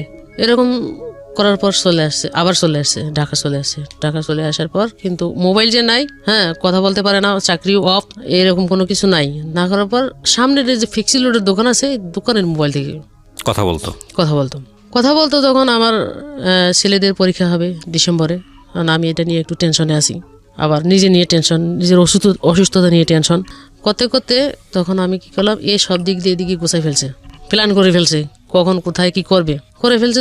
তখন ওই দিন 14 তারিখ চলে, 16 ডিসেম্বরের 14 তারিখ বন্ধের দিন। 15 তারিখ আমি বেতন পাইছি 7 তারিখে বেতন পাইয়ে রুম ভাড়াটা দিই নাই বলতে এই বাড়িওয়ালারে বলে রাখছি যে এই মাসে আমার টাকাটা লাগবে, ছেলেদের পরীক্ষা, আমি আগামী মাসে 2 মাসের ভাড়া একসাথে দিয়ে দেবো। তো বলছে ঠিক আছে, সমস্যা নেই, কিন্তু ভাড়ার জন্য কখনো আমাকে করতো না। তখন আমি টাকাটা রাখছি আর বাজারের টাকাটা রাখছি। রাখার পর এর মাঝখান দিয়ে ওর ভিতরে যে আমাদের ভিতরে আবার একটা সমিতি ছিল অফিসের ভিতরে, তো সমিতির কিছু টাকা আমার কাছে থাকতো, 50,000, 60,000, 70,000 টাকা এরকম। ওই সমিতির টাকাটাও আমার কাছে আছে। ওর একটা সমিতি আছে, ওই সমিতির টাকা ওর কাছে আছে। ওই সমিতির ওর কাছে 20,000 টাকা, আমার কাছে 50,000, আমার বেতনের টাকা প্রায় 1,20,000 টাকার মতো টাকা আছে। আর আগে থেকে ওর কাছে আমি শেয়ার করতাম, আমি বেতন পেলে বেতন আনি ওরা দিয়ে দিতাম, যে তুই এটার জন্য রাখ, এটা কর, এটা হিসাবটা সবকিছু ওরা আমি বুঝিয়ে দিতাম। তো ওরা দিয়েই করাইতাম। আমরা সংসারের ভিতরে কোনো ভেজাল নাই না থাকার কারণে ওই সুযোগ সুবিধা নিয়ে ও কি করছে, আস্তে আস্তে টাকাগুলো সরে একটা ব্যালেন্স করছে। ব্যালেন্স করার পর এই টাকাগুলো এর কাছে পাঠিয়ে দিছে, এবং যেদিন সে চলে আসবে সেদিন আমাকে বলতেছে যে আমার কলেজের একটা ফাঁকি দিয়ে তো কলেজে ভর্তি করেছি, কলেজের পরীক্ষা আসছে, আমি একটা নোট কিনতে যাবো। তা আমি বলতেছি যে আমিও যাবো। বলছে তোমার যাইতে হবে না, আমি যাবো আর আসবো কথা কইয়া ও যে বের হয়েছে, যে আমার টাকাগুলো সবগুলো নিয়ে বের হয়েছে। বের হওয়ার পর রাত্রে 7টা, 8টা, 9টা বাজে, কি এখনো নাই, মোবাইল বন্ধ, এটাও বন্ধ, এর কাছে তো নাই, কোনো যোগাযোগ পাই না পাওয়ার কারণে পরে আমি কি করলাম, 9টা বাজে ঘর থেকে বের হয়ে গেলাম। দুইজনের খাওয়ায় ঘুমাই দিছি। ঘুমাই দেওয়া যাওয়ার বের হয়ে যাওয়ার পর আমি একটা আমার মামা শ্বশুরের বাসা আছে, ওরা মনে হয় আমাকে উপর থেকে নিয়েছে, দেখার পর ওরা সরে যাওয়ার পর যখন আমি ওর মামার বাসায় ঢুকছি, ওদেরকে পাই নাই। মামিরে জিজ্ঞেস করলাম, মামি এই ঘটনা, ওকে আমি পাচ্ছি না, এর আগে কিন্তু এই ঘটনাগুলো ঘটছে। তখন বলতেছে না, ওরা আসে নাই, এ কথা আমাকে বললো। আসে নাই বলতে তখন আমি কি করছি, নিচে নামার পর ফুটপাতের এক জায়গার মধ্যে একটা থুম্বা আছে, এই থুম্বার ভিতরে আমি বসে রয়েছি, ঘাপটি মারি বসে রয়েছি, যে আসলে আমি তো ওই 5 তলায় উঠলাম, দেখলাম না, এই পাশ ওই পাশ ফ্ল্যাটে জিজ্ঞেস করলাম, কেউ কিছু বলতেও পারে না। তখন আমি এখানে থাকবো, দেখি আসলে এখানে আসে কি না। আমি এখানে 2 ঘন্টা বসে রয়েছি। 2 ঘন্টা পর কোত্থেকে রিক্সা থেকে আমি ওখানে নামার পর যখন আমি ওদেরকে দেখছি, ওদের পিছনে উঠছি। ওঠার পর ওইখানে কয়েকটা লোকের জড়ো করছি, করার পর আমি বলছি যে দেখেন এই ঘটনা, এটা কিন্তু এই সমস্যা হয়েছে, ওর মামা কিন্তু এই কাজগুলো করছে। লাস্ট পর্যন্ত এখানে ঘরের ভিতর ঢুকি ওর মামার সাথে কথা বলার পর লোকজন কথা বলতে বলতে এদিক দিয়ে ওরা দুইজন কি করছে, নিচে নামছে। নিচে নামার পর আমি যে ওদেরকে ধরবো, মানে ধরতে পারতেছি না, সামনে গিয়ে একটা রিক্সার মধ্যে উঠে গেছে। উঠে যাওয়ার পর এখন এক রিক্সা ফলো করতে যায়, রিক্সাটা হারাই ফেলছি। এখন আবার ওই রিক্সার মধ্যে ঘুরতে ঘুরতে ঘুরতে ঘুরতে পড়ে যায়, পাইছি যখন তখন দুজনের ধরছি, আমি পুলিশ টুলিশ ডাকবো এরকম সিচুয়েশন একটা তৈরি করছি। করার পর ও কি করছে, আমার মানে এই মুখ বরাবর একটা লাথি মারছে, পায়ের মধ্যে জুতা ছিল। ওহো, লাথি যখন মারছে তখন আমি এক রিক্সা থেকে পড়ে গেছি। পড়ে যাওয়ার পর আরেক রিক্সা আমার গায়ের উপর দিয়ে চলে গেছে যখন, তখন তারপরও আমি ওই ব্যথা অনুভব না করে আবার নিজে উঠে দাঁড়াইছি। নামার পর ও আমার এইভাবে ধরছে, মানে পিছন দিয়ে ধরছে। ধরার পর এরকম একটা টুল ছিল রাস্তার মধ্যে পড়া, এই টুল দিয়ে ইচ্ছে মতো পিড়াই আমার পুরো চেহারাটা একবারে ডিসকালার করে দিছে। তো রাস্তার মধ্যে আর লোকজন ছিল না? রাস্তার ভিতর 10:30 11টা বাজে, লোকজন তখন কম। রাত্রেবেলা কম যখন, তখন ওই অবস্থায় আমার আর হুঁশ নাই। ওই অবস্থায় আমাকে ফেলাই দিছে না, কি করছে আমি আর কিছু বলতে পারি না, ওইখানে ফেলাই রাখি চলে গেছে। ওখান থেকে ফুটপাতের এক দোকানদার আমার তুলে মেডিকেল ভর্তি করছে। ওই অবস্থায় আমাকে ফেলাই দিয়ে চলে গেছে, দুইজনে চলে গেছে। চলে যাওয়ার পর আমাকে যখন মেডিকেল ভর্তি করছে তখন আমার মোবাইলটা আমার কাছে ছিল, আর এদিকে ছেলেরা তো টেনশন করতেছে, আমাকে পাচ্ছে না। পরে ফোনে দিছে, ফোনে ওই ফুটপাতের দোকানদার যে ছিল উনি কল রিসিভ করছে, বলছে যে কে হয় তোমার? আমার আম্মু হয়। আমার আম্মু কোথায়? তোমার আম্মু খুব অসুস্থ, অবস্থা খারাপ, আমরা মা শিশু হাসপাতালে ভর্তি করেছি। যখন ওখানে আমি 2 দিন থাকার পর আমার জ্ঞান ফিরছে। জ্ঞান ফেরার পর আমি আমার নিজের চেহারাতে দেখি এগুলো সব আমার ফাটা, মুখটুক সব, আর এই ঠোঁটগুলো ফুলে ফুলে এরকম হয়েছে। ওই যে লাথি মারছে জুতা সহ এগুলো ফাটি গেছে। এই অবস্থায় তখন আমি খুব অসুস্থ। এখন আমি কি ওখান থেকে আসি অফিস করতে পারবো? এরপর অফিসে বাসায়, ওখান থেকে বের হয়ে বাসায় আসছি। ওই টাকা পয়সা ইয়ারা মিট করে দিছে, বাইরের লোকজন যারা আমাকে ভর্তি করাইছে ওরা মিট করে দিয়ে আমাকে বাড়ি করছে। বাড়ি করার পর আমরা বাসা কোথায় কি বা কারা সবকিছু নিয়ে আমাকে বাসায় দিছে। তারপর বাসায় এসে এখন আমি যে খাবো, রান্না করবো, টাকা পয়সা চালের কোনো কিছু নাই। তখন আমি অফিসে ফোন করে যোগাযোগ করে বলছি যে আমি আসলে শারীরিকভাবে খুব অসুস্থ, আমার প্যারালাইসিস হয়েছে, আমি তো ডিউটি করতে পারবো না, এখন আমার 3-4 মাস ছুটি লাগবে। কারণ ওই অবস্থায় আমি অফিসে যেতে পারতেছি না, আমার মুখটুক কাটা, এখন ওরা অন্য মাইন্ড করবে। ফোনে যোগাযোগ করতেছি। এখন আমার ইনচার্জ আমাকে বলতেছে যে তুমি অফিসে না আসলে তোমার লিভ আমরা কিভাবে দিব, তোমাকে তো দেখতে হবে, ডাক্তার দেখবে তারপর না তোমাকে লিভ দিবে, কারণ তুমি এভাবে থাকলে তো তোমার চাকরি থাকবে না বলছে যখন। তখন আমি কি করলাম, কোনো রকম মুখটুক ঢাকি এখন দিদির সাথে শেয়ার না করলে আমি এটা পারতেছি না, এটা গোপন রাখতে পারতেছি না। দিদির সাথে কথাটা শেয়ার করলাম, দিদি ঘটছে। উনি কি করছে, আমাকে মেডিকেল নিয়ে 3 মাসের ছুটির ব্যবস্থা করে দিছে আমার ফিটনেস অনুযায়ী। যে 3 মাসে আমি চাকরি করলাম না, 3 মাসে যে আমার মেডিকেল লিভের বেতন, তো আমি কয় টাকা পাবো? বেতন পাইতাম 14,500 টাকা। এখান থেকে আমি ওভারটাইম করলে না 14,500 টাকা পাবো, আর ধরা বেতন যেটা 12,000 পাবো। এই 12,000 টাকা থেকে আমাকে হাফ বেতন দিবে 6,000 টাকা। এই 6,000 টাকা কি আমার এই 3 মাস সংসার চলবে? 2টা বাচ্চা নিয়ে।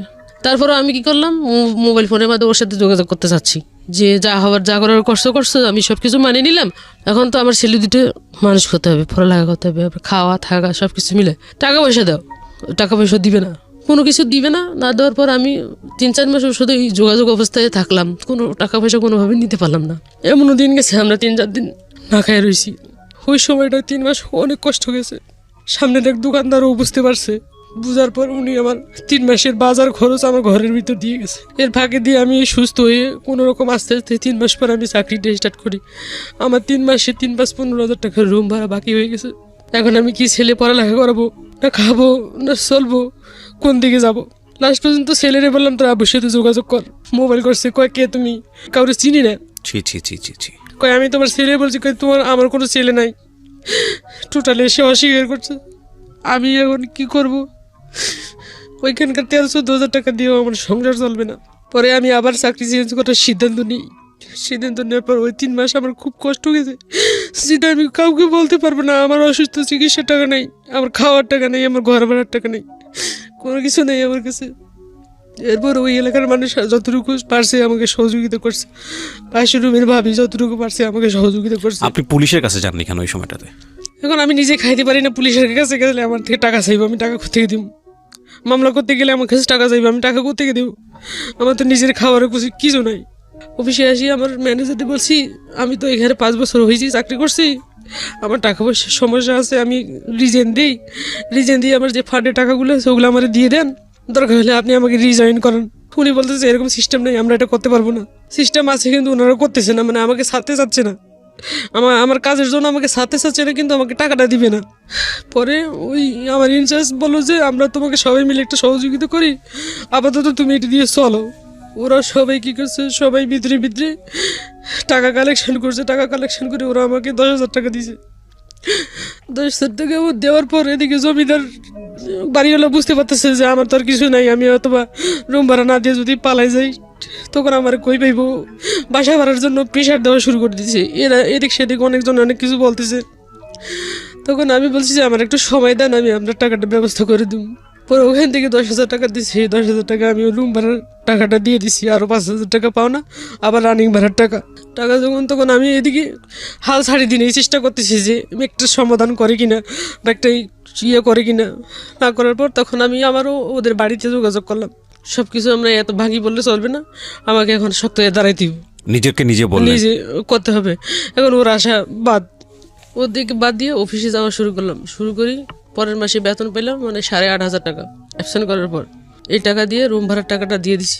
এদিকে স্কুলে পরে স্কুলের বেতন, প্রাইভেটের বেতন সব কিছু মিলে দেওয়ার পর আমার খাওয়ার টাকা নাই।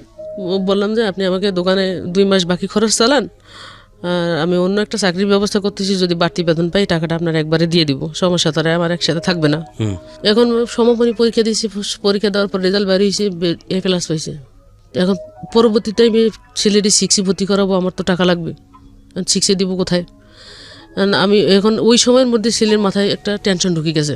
তখনও আমি বললাম যে আব্বু আমি আসি তোমাদের পাশে, আমি তো তোমাদেরকে সারি কোথাও কোনো কিছু করবো না। এখন বাবা, ওরা মনে করে বাবা তো বিয়ে করছে, মাও যদি অন্যদিকে কারোর সাথে চলে যায় আমাদের অবস্থান কোথায় যাবে, কি হবে?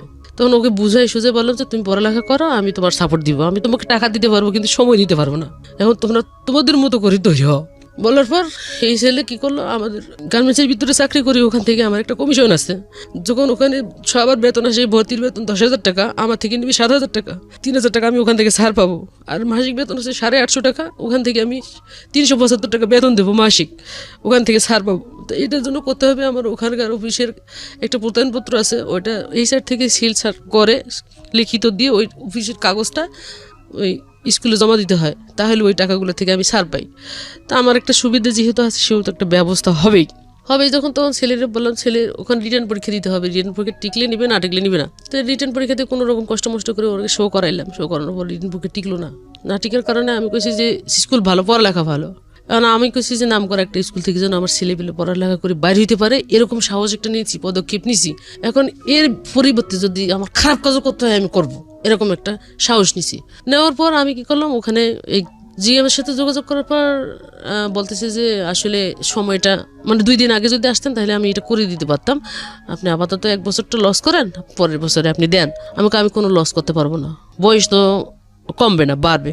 তখন আমি কী করলাম, পাশের একটা বেগমজান স্কুল আছে, ওই স্কুলের মধ্যে আমি 6 ভর্তি করাইলাম। ভর্তি করানোর পর ওই বছরটা ওখানে চললো। খুব টানাটানি কষ্টের ভিতরে আমার বছরটা চলছে, খুব কষ্টের ভিতরে চলছে। খাই না খাই আমি ওই সময় যে ওদের একটা বাড়তি সময় খাওয়ার দেওয়ার সময়, শারীরিক ফিটনেস ঠিক রাখার জন্য একটা খাবার দাবারের ব্যবস্থা ওই রকম কিছু নাই। ওই ফিটনেসটা আমি এখনও আর আনতে পারতেছি না, যদিও হাজারে খাওয়াই। 3 দিন ওরাও শুকিয়ে যায়, আমিও শুকিয়ে যাই, এই অবস্থা। লাস্ট পর্যন্ত এই টাকায় সংসার চলে না। তখন আমি আমার ম্যানেজারের কাছে বললাম, স্যার আমার তো সমস্যা, আমি চাকরিটা করতে পারবো না, দরকার হয় আপনি আমাকে প্রমোশন দেন, না হলে আমার এই ফান্ডের টাকাটা দেন। তখন ওই একটা লাইন চেঞ্জ করে আরেকটা লাইনে গেছি, ওখানে একটা মেয়ে ছিল, ও কী করছে, ওই টাকা বেতন পোষায় না বিধে, ওর এরকম সমস্যা একটা ছিল, হাজব্যান্ড 2য় বিয়ে করছে। ও কী করছে, এই ফ্যাক্টরি চেঞ্জ করে আরেকটা জায়গায় গেছে। ওইখানে গিয়ে ওর কথা মনে পড়ে আমি ওর কাছে একটা কল করছি। কল দেওয়ার পর আমি বলছি যে আমার এরকম চাকরি লাগবে, তুমি তো জানো সমস্যা, আমি এইটাকে গুলাইতে পারি না। কয়ে আচ্ছা তুমি সন্ধ্যার দিকে আমার সাথে দেখা করো, দেখা করলে আমি ডিটেলস তোমাকে বলবো। তো ওই জায়গায় স্যারের সাথে আমার জন্য কথা বলছে। তো উনি পরের দিন সকালবেলা আমাকে দেখা করতে বলছে। পরে এই যে ঘাটতিটা পূরণ করতে করতে আমার এদিকে 50,000 টাকা আমি ঋণের মধ্যে এখনও আসি। এখন এই ঋণটা কীভাবে পরিশোধ করব? পরে ওখান থেকে ওর সাথে যোগাযোগ করে সন্ধ্যার দিকে ওর সাথে দেখা করলাম। দেখা করার পর কথা বলার পর বলছে যে তুমি কালকে সকালবেলা অমুক ফ্যাক্টরির গেটের সামনে আসো। আমাকে লোকেশন দিয়ে দিল। লোকেশন দেওয়ার পর ইন্টারভিউর সময় যেগুলো লাগে, যেভাবে যেতে হয় ওভাবে গেলাম, সব কিছু ফেলে রাখি। যাওয়ার পরে আমাকে ভিতরে নিল। ভিতরে নেওয়ার পর যে সমস্ত ইন্টারভিউ নেওয়ার কথা সব প্রশ্ন ওগুলো সব ইংরেজিতে থাকে, আমার লেভেল অনুযায়ী যেটা দরকার। উনি আমাকে প্রশ্নগুলো করলো, প্রশ্ন আমি উত্তর দিলাম। দেওয়ার পর আমাকে মৌখিকভাবে কিছু জিজ্ঞেস করলো, জিজ্ঞেস করার পর বলছে তোমার বেতন দিবা 16,000 টাকা প্লাস তুমি এখান থেকে ওভার টাইম পাবা। যেখানে আমি এখানে সবকিছু মিলে পাইছি 14-15,000 টাকা, তাহলে ওখানে যদি আমাকে 16,000 টাকা দেয় আবার ওভার টাইম দিবে, তাহলে আমার 1 ঘন্টার দাম পড়তেছে 120 টাকা। তাহলে এখানে আমি 4 ঘন্টা ওভার টাইম পেলে আমি 20-এর পার হয়ে যাব, তাহলে আমার এই টাকাটাই সংসারটা ভালো চলবে। চিন্তা ভাবনা করে আমি স্যার আমার যদি 2,000 টাকা বাড়াই দিতে পারেন আমার জন্য খুব ভালো হয়। তো রিকোয়েস্ট করলাম, বলছে যে না আমি আর এর থেকে বাইরে যেতে পারবো না, তোমার এটা ধরাই দিছি, তোমার ভালো লাগলে কালকে আসবা, আর যদি না ভালো লাগে তাহলে আসবা না। এই কথা কয়ে উনি আমাকে পাঠিয়ে দিল। পাঠিয়ে দেওয়ার পর বাসায় এসে চিন্তা করতেছি যে নতুন জায়গায় একটা সেটেল হওয়া কিন্তু অনেক টাফ। এখন এখানে আমাকে যতজন চিনে ওখানে কিন্তু ততজন আমাকে চিনে না। নতুন করে ওদের সাথে ওদের ভিতরে ঢুকতে গেলে আমার অনেক কষ্ট হবে। পরে আমি কি করলাম, চিন্তা করে যত কষ্ট হোক আমার টাকাটার দরকার। এখানে আসি কি করলাম, আমি এই অফিসে ডিউটি শুরু করলাম। পরের দিন থেকে আমাকে নিয়োগ টিয়োগ দিয়ে সবকিছু করলো। এখন অলরেডি আমি ওখানে চাকরি সারি নাই, তখন ডিউটি শুরু করলাম। আমি ভাবতেছি যে এখানে যদি আমি না টিকতে পারি তাহলে আমি আবার আগের জায়গায় চলে যাব। তখন কি করলাম, মনে মনে চিন্তা করতেছি যেভাবে হোক আমাকে টিকতে হবে। যখন আমি কাজ শুরু করি আমাকে শুধু টর্চারিং করে। ওখানকার ডিরেক্টর আছে, আমাকে উল্টোপাল্টা প্রশ্ন করে, যেটা আমি জানি না সেটা প্রশ্ন করে, কিন্তু আমি উপস্থিত বুদ্ধিটা আমার বেশি, এটা আমি বুঝি যেটা আমি কোন দিক দিয়ে কভার করতে পারবো। ওই উপস্থিত বুদ্ধি দিয়ে আমি ওটাকে ম্যানেজ করে ফেলতাম। তখন ওদের ওই সমস্ত ফ্যাক্টরির ভিতরে নিজস্ব বাইরের কোনো অর্ডার নাই। আমি যে সেক্টরটা আছি সমস্ত মূলত আমি জ্যাকেটের জন্য অনেক ফিট এবং জ্যাকেটের জন্য ভালো কাজ করি, তো জ্যাকেট তৈরি করি। তো জ্যাকেট এটা অন্য একটা কোম্পানির থেকে সাবকন্ট্রাক্ট হিসেবে কাজ করে। তো তখন ওই কাজ করতে করতে আমি ওদের সাথে মিশা শুরু করে দিলাম। এখন আমি বলতেছি যে একজন আছে, একজন তো পাইছি আমার সাথে ছিল আগের ফ্যাক্টরিতে, আরও 2-3 জন আনলে মনে হয় আমি টিকতে পারবো। আস্তে আস্তে কী করলাম, সুপারভাইজার লেভেল যেগুলো সুইংয়ের জন্য কাজ করে, যারা সেলাই করে তাদেরকে নেওয়া শুরু করে ওখানে আমি লাইন সেটিং করা শুরু করলাম। সেটিং করতে করতে আমি 5টা লাইন সেটিং করছি। সেটিং করার পর ওখানকার ম্যানেজার, ডাইরেক্টর, জিএম চিনে আছে, ওনারা আমার কাজে খুব খুশি হয়ে গেছে। খুশি হয়ে যাওয়ার পর এখন আমি ওখানে চাকরি করা অবস্থায় চাকরি করতে করতে এখন আমি নিজের মতো করেই চালাইতে নিতে পারতেছি। কিন্তু আসলে ওই মূলত ওইখানে ফ্লোর হয়েছে একটাতে ওটাই চলে, আর বাকি সমস্ত ফ্লোর যেগুলো আছে একটা বিল্ডিংয়ের ভিতরে, ওখানে স্কুল ব্যাগ, তারপর হচ্ছে আর্মিদের তাবু, পোশাক যে কতগুলো বানায় এগুলো, এই সমস্ত জিনিসগুলো, স্লিপিং ব্যাগ যেগুলো শীতের দেশে ওই যে ভিতরে ঘুমায় এগুলো তৈরি হয়। তা আমি বলতেছি যে আমি একটা কাজে পড়ে থাকবো না, আমার সব কাজ শেখার দরকার আছে। সব কাজ শিখলে আমি কোনো জায়গায় আটকায় থাকতে পারবো না। তো ওদের সাথে আমি কাজের পাশাপাশি এই কাজগুলো শিখে ফেলার পর যখন আমি ওখানে বেতনটা মোটামুটি ভালো পাইলাম, প্রথম মাসে বেতন পাইছি 22,000 টাকা। 22,000 টাকার বেতন দিয়ে আমি ওই ঋণগুলোর মধ্যে আস্তে আস্তে দেওয়া শুরু করলাম। তা আস্তে আস্তে দেওয়া শুরু করতে করতে ঋণগুলো দিতে আমার 1 বছর গেছে। 1 বছরে মোটামুটি ক্লিয়ার হয়ে গেছি। এখন আমি যে পরবর্তীতে আবার ভর্তি করাবো 2টা ছেলে, একটা 6-এ একটা 7-এ। এখন ভর্তি করাইলে আমার 2 জনের ভর্তির বিল আসে 20,000 টাকা, ভর্তির যে খরচটা। এখন আমি প্রত্যয়নপত্র জমা দিলে আমার 3,000 টাকা করে কমে আসে, 7,000 করে 14,000 টাকা লাগে। তো প্রতি জানুয়ারিতে আমার এরকম টাকাটা লাগে। এরকম সাপোর্টটা আমাকে কে দিবে? এখন আমি এর ফাঁকে দিয়ে চাকরি করা অবস্থায় এর সাথে যোগাযোগ করতে চেষ্টা করি, আমার বাড়ির সাথেও যোগাযোগ করতে চেষ্টা যখন করি তখন ও আমাকে ধরা দেয় না, তখন আমার বাড়িও আমাকে ধরা দেয় না, আমার মা আমার ভাই ধরা দেয় না। তখন এ কি করছে, এদিক দিয়ে এর সাথে সংসার চালাকালীন অবস্থায় আমার মা আমার ভাইরে ও প্যাকেট করে ফেলছে, ওর পক্ষে করে ফেলার পর তখন আমি আমার মার সাথে একদিন ফোনে কথা বললাম, মা সবার জীবনে তো একটা কোনো কিছুর দরকার হয়, প্রয়োজন হয়, আসলে আমি 2টা ছেলে নিয়ে কীভাবে দিন কাটাইতেছি, তোমার কি একটু প্রশ্ন জাগে না মনে যে ও ছেলে 2টা নিয়ে আসলে চলতে পারে না, খাইতে পারো, কয় টাকা বেতন পাই তুমি কখনো চিন্তা করছো? আমি তো জানি তুমি তো চাকরি করতেছো, খাইতেছো, আমার খবর কি নেই, উল্টো কথা ও বলে। তখন আমি বুঝতে পারছি যে এখানে একটা কিছু আছে। তখন ওর পরের দিন আবার কল করি, দেখি ওয়েটিং কল, এর নাম্বারে কল করি, 2 নাম্বারে সেম ওয়েটিং। তখন আমি কি করছি, পাশের বাড়িতে কল দিছি, ছোট একটা বাচ্চা আছে। আমি বলছি তোমার দাদি কোথায়? কয় দাদি তো বাড়িতে আছে। তোর দাদি দেও তো। ওরে পাশ থেকে বলতেছে বাড়িতে নাই। এটা যখন আমি বুঝতে পারছি তখন আমি কি করছি, এই ফোনটা কাটি দিয়ে যখন ওর ফোন ফিরে পেয়েছি আবার ফোন দিছি। ফোন দিয়ে বলতেছি যে তুমি কোথায়? কয় আমি অমুক জায়গায় আছি, তোমার নানার বাড়ির এদিকে আসছি। ফোন দিতে চাইলো, তুমি বললা যে বাড়িতে নাই। কয় না, এই কথা তো আমি বলি নাই, আমি যেটা কানে শুনছি এটাকে আমি অস্বীকার করতে পারি? আমাকে ফলস বানাই দিচ্ছে যে ওরা আমাকে চায় না, ওরা ওকে চায়। বন্ধ করে দিছি যখন, তখন আমি বলছি যাক আমি একলা যদি জীবনে বেঁচে থাকি তাহলে কিছু করব, আর যদি না থাকি তাহলে কিছু করব না। ওখান থেকে আসার পর এখন আমি নিজে চিন্তা করতেছি ওকে তো এমনি ছেড়ে দেবো না, আমি ছেড়ে দেওয়া যায় না। ওখানে চাকরি করা অবস্থায় আমি এই অফিসে ঢুকলাম। এই অফিসে ঢুকে আগের জায়গায় যে আমার কিছু আনা আছে, ডিজাইনের একটা ব্যবসা আছে, এখানে আসি ডিজাইন দিলাম। ডিজাইন দেওয়ার পর এখান থেকে আমি 55,000 টাকা পাইছি। তার আগে তো আমি মামলার দিকে যাইতে পারিনি টাকার জন্য। টাকাটা হাতে নেওয়ার পর, টাকাটা পাইলাম যখন, পাওয়ার পর আমি কি করলাম, মানে কার কাছে যাব, থানার ভিতরে যখন আমি গেলাম, ওখানে পুলিশের সাথে কথাগুলো শেয়ার করলাম। শেয়ার করার পর উনি বলতেছে যে আপনার এত টাকা লাগবে, মানে যে টাকার অ্যামাউন্ট দিছে ওই টাকা তো আমি জীবনেও সম্ভব না খরচ করা। তখন আমি বলতেছি যে তাহলে আমি এটা কিভাবে করব। হ্যাঁ, আপনার সাথে তো আমি শেয়ার করলাম আমার বিষয়টা, আপনি এত টাকার কথা বললেন, তাহলে আমি এটা আমার পক্ষে খরচ করা সম্ভব না। খরচও করতে পারবেন না, সমাধানও করতে পারবেন না, আমাকে বললো। তখন আমি তারপরেও পুলিশের সাথে একটা যোগাযোগ রাখলাম। যোগাযোগ রাখার পর আমি ওখান থেকে এক ডাক্তারের কাছে গেছি, হোমিও ডাক্তারের কাছে, মানে ছোটো ছেলেটা একটু অসুস্থ হয়েছে, ওর কাছে গেছি। তো উনি আমার মানে আপসেট দেখে বলছে যে আপনার মানে কোনো সমস্যা আছে, আপনি আমাকে খুলে বলেন। যখন আমি ওনাকে খুলে বললাম, উনি আমাকে একজন উকিল দেখাই দিল, মানে ওনার ফ্রেন্ড হয় আর কি, যে উনি অনেক ভালো মানুষ, মানুষের উপকার করে। আপনি ওখানে গেলে আপনি ফোন নাম্বার দিতেছি, আপনি আগে কথা বলেন, কথা বলি আপনার সাথে যদি দেখা করতে বলে তাহলে আপনি যাইন, আশা রেখে আপনার টাকা খরচ কম পড়বে। তখন আমি ওখানে ওনার সাথে বসে থেকে কথা বললাম। কথা বলে উনি আমাকে বলতেছে যে আপনি শুক্রবারে আমার বাসায় আসেন। তো ওখান থেকে যাওয়ার পর আমি শুক্রবারে ওনার সাথে বাসায় গেলাম। বাসায় যেয়ে দেখা করলাম, কথা বললাম। কথা বলার পর ওনার সাথে কোর্টে গেলাম। কোর্টে সব ডকুমেন্টস দেওয়ার পরে উনি মামলা রেডি করলো। রেডি করার পর ওনার কাছে আমি 3,000 টাকা দিয়েছি মাত্র। কোর্ট থেকে মামলা করছেন আপনি? হ্যাঁ, কোর্ট থেকে। আচ্ছা, অ্যাডভোকেট নিয়ে আমি কোর্ট থেকে মামলা করলাম। কত সালে করেছেন? করলাম 15 সালের শেষের দিকে। আচ্ছা, কি মামলা ছিল? উনি মামলাটা দিল শিশু নারী নির্যাতন, নারী এবং শিশু নির্যাতন মামলা। আচ্ছা, দেওয়ার পর আবার এই যে বোন বিয়ে করছে, এই ডকুমেন্টস আমি থাকা অবস্থায়, আমার 2টা ছেলে আছে, সবকিছু ডকুমেন্টস নিয়ে সব কথাই ওখানে উল্লেখ করা হয়েছে। হওয়ার পর উনি মামলা দিচ্ছে। মামলা দেওয়ার পর মামলার 15 দিন যেদিন হয়েছে, আমি বলতেছি যে ওরে ইমিডিয়েটলি ধরা দরকার, এটা কি করতে হইব। তখন উনি ওই শুধু 3,000 টাকার উপরে আমার যে কাজগুলো করছে, এবং উনি 15 দিনের মধ্যে ওরে অ্যারেস্ট করাইছে। আচ্ছা, এখানে আমার একটা প্রশ্ন আছে। আপনি যেটা বলছেন যে যেই পার্টিকুলার কোনো পুলিশের কাছে আপনি গেছেন, সে আপনাকে সাহায্য করেনি, কিন্তু আমাদের যেটা একটা নিয়ম আছে, আপনি কি জানেন যে একটা হেল্পলাইন আছে 999-999, এটা কি জানেন? পুলিশের হেল্পলাইন, যে এই নাম্বারে ফোন করে যদি কোনো বিপদ বা কোনো ধরনের পুলিশের সাহায্যের দরকার হয়, পুলিশ এই নাম্বারে ফোন করলে এটা সাহায্য করে। এটা কি আপনি জানেন? না, আমি আজকে পর্যন্ত জানতেন না। আচ্ছা, এছাড়া কোনো এসআই যদি কোনোভাবেই আপনার কাছ থেকে কোনো ধরনের হ্যারাসমেন্ট করে, তাহলে তার যে বস আছে তার কাছে যাওয়া যায়। সেই বস যদি হ্যারাসমেন্ট করে, তাহলে তার যে বস আছে তার কাছে যাওয়া যায়। এই রকম করতে করতে আইজি পর্যন্ত যাওয়া যায়। এটা জানতেন? হ্যাঁ, এটা জানতাম, কিন্তু আমি জানি যে ওই অপেক্ষা করতে হয়, অপেক্ষায় বসে থাকতে থাকতে আসতেছে নাই এরকম।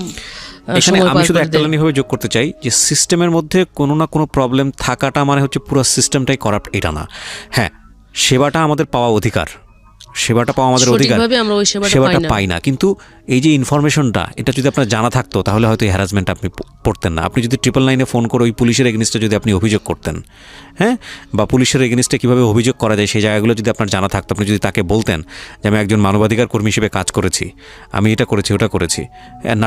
নারী এবং শিশু নির্যাতন মামলা কিন্তু শুধু থানায় গিয়ে যে করতে হবে তা কিন্তু না, কোর্টেও করা যায়। আপনি কোর্টেই করেছেন। এছাড়াও মানবাধিকার সংস্থাতে গিয়ে আপনি যদি কমপ্লেনটা লিপিবদ্ধ করতেন, তারাই আপনার হয়ে স্টেপ নিত। সুতরাং বিষয়টা এত সহজেই পুলিশ আপনাকে এভাবে এই জিনিসগুলো অফার করতে পারতো না। তো এগুলো যে না জানাটা, এটাও কিন্তু আমাদের নিজেদের একটা সমস্যা। হ্যাঁ, মানে আপনার প্রেক্ষাপট আসলো বলেই আমি কথাগুলো বললাম, কারণ এই ভিডিওটা, এই অডিওটা লাখ লাখ মানুষে শুনবে, তারা হয়তো বা এই কথাগুলো শোনার পরে উপকৃত হবে, সে কারণেই বলা। তারপরে কি হলো? অ্যারেস্ট করলো। অ্যারেস্ট হওয়ার পর ওকে ঢাকায় অ্যারেস্ট করছে, তারিখ পড়ছে, মামলার তারিখের পরে ওই দিন আমার ওর সাথে দেখা হইলো, কোর্টে দেখা হইলো। কোর্টে দেখা হওয়ার পর ও মামলা বলছে যে আমি তো ওকে ডিভোর্স করি নাই, আমি ওকেও রাখবো, ভরণ পোষণ দিব, দুইজনেই আমার স্ত্রী। সোজা আঙুলে ঘি ওঠে না, একদিনে উঠলো। হ্যাঁ, এটা শুধু ওখানে মুখে শো বলে, কিন্তু বাস্তবে কিছু করে না। তো ওখানে বলার পর কি হলো? ওখানে যখন দিব বলছে, এবং দুই পক্ষ নিয়ে বসার পর দিব গইয়া, ওখান থেকে আমি এরপরে আবার চাকরি চালাবো, এত দূর আসা যাওয়া তো সম্ভব না। আমি চাইছি যে একটা সমঝোতা, দেখতেছি যে এই সমঝোতা যখন কোর্টের ভিতরে মুভ হয় তখন ওখানে স্বীকার করে, যখন ওখান থেকে চলে আসে তখন আর কোনো খোঁজখবর নাই। চলে আসে মানে কি? ওকে জামিন পেলো? হ্যাঁ, পরে ওরা জামিন পেয়েছে। আচ্ছা, জামিন পাওয়ার পরে যখন দুজনকেই ধরছিল, হ্যাঁ দুজনকে ধরছিল, ধরার পর জামিন পেয়েছি। জামিন পাওয়ার পরে এর ফ্যামিলি আবার ওকে চাপ দিছে যে তুমি এই বিষয়টা নিয়ে কি করবা। বলে যে এটা বিষয় নিয়ে তোমরা কোনো কথা বলবো না, এটা আমার ইন্টারনাল ব্যাপার, ব্যক্তিগত ব্যাপার। ওর চাকরির ক্ষেত্রে কোনো সমস্যা হলো না? চাকরির ক্ষেত্রে চাকরি থেকে ওকে সাসপেন্ড করা হয়েছে। আচ্ছা, এই ঘটনার পরে চাকরি থেকে সাসপেন্ড করা হয়েছে। সাসপেন্ড করার পরে আমি যখন মামলাটা আর চালাইতে পারতেছি না, এখন আমি ছেলের পড়ালেখা চালাবো না সংসার চালাবো নাকি আমি চলবো, এদিক দিয়ে আমার টাকা শেষ করার পরে আমি করলাম পরের বছর আবার ভর্তি 6 থেকে 7 থেকে 8 প্রতি বছরে আবার ভর্তি পরীক্ষা শুরু হইলো। টাকা এদিক দিয়ে খরচ করলাম, পরে সুদে টাকা নিয়ে ছেলে ভর্তি করাইলাম। পরে আমি যখন মামলাটার পরে চালাইতে পারতেছি না, এদিকে আমার একটা ব্যাকআপ হওয়ার কারণে পরে ও নিজে থেকে কোর্টের মাধ্যমে কি করে রিলিফ হয়ে গেছে। হয়ে যাওয়ার পরে আবার পুনরায় কোন কাগজপত্র শো করে আবার চাকরি করতেছে। চাকরি করার পরে যখন আমি নিজে চিন্তা করলাম যে আসলে দূরে এলে তো সব আমার টাকা শেষ হয়ে যাবে বা আমি নিজেও শেষ হয়ে যাবো, পরে ছেলে দুইটা বাঁচাইতে পারবো না করার কারণে পরে সিদ্ধান্ত নিয়েছি নাম্বার সব সিম টিম চেঞ্জ করে বাসা টাসা চেঞ্জ করে এক জায়গায় গিয়ে ভিড়ছি, মানে এক জায়গায় বাসা নিয়ে রয়েছি, ছেলে দুইটা পড়ালেখা করাচ্ছি, আমি নিজে চলতেছি। এই চলাচলা অবস্থায় আমার 16 সালের মধ্যে 16 সালের শেষের দিকে আমি যে অফিসে চাকরি করি ওই অফিস থেকে আমাকে আর একটা ফ্লোরের ভিতরে ট্রান্সফার করে দিয়েছে। ট্রান্সফার করা অবস্থায় ওখানে ফ্যাক্টরিটা ছিল সব কোরিয়ান লোকজন ওখানে মালিকরা ছিল। তো চাকরি করা অবস্থায় এক কোরিয়ান লোকের চোখের মধ্যে আমি পড়ে যাই। ও কোরিয়ান যেভাবে হোক ও আমাকে ভোগ করবে, মানে ওর ভিতরে পরিকল্পনা একটা। তখন আমার বাঙালি যে ম্যানেজমেন্ট আছে, বাঙালি ম্যানেজার ওনাকে প্রস্তাব করছে। প্রস্তাব করার পর ও বাঙালি ম্যানেজার বলছে যে ওকে ওই সমস্ত কথা বলা তো দূরের কথা, আমি যদি ওকে কিছু বলি ও জুতা খুলে আমার পিঠাইব, ওকে আমি এই কথা বলতে পারবো না।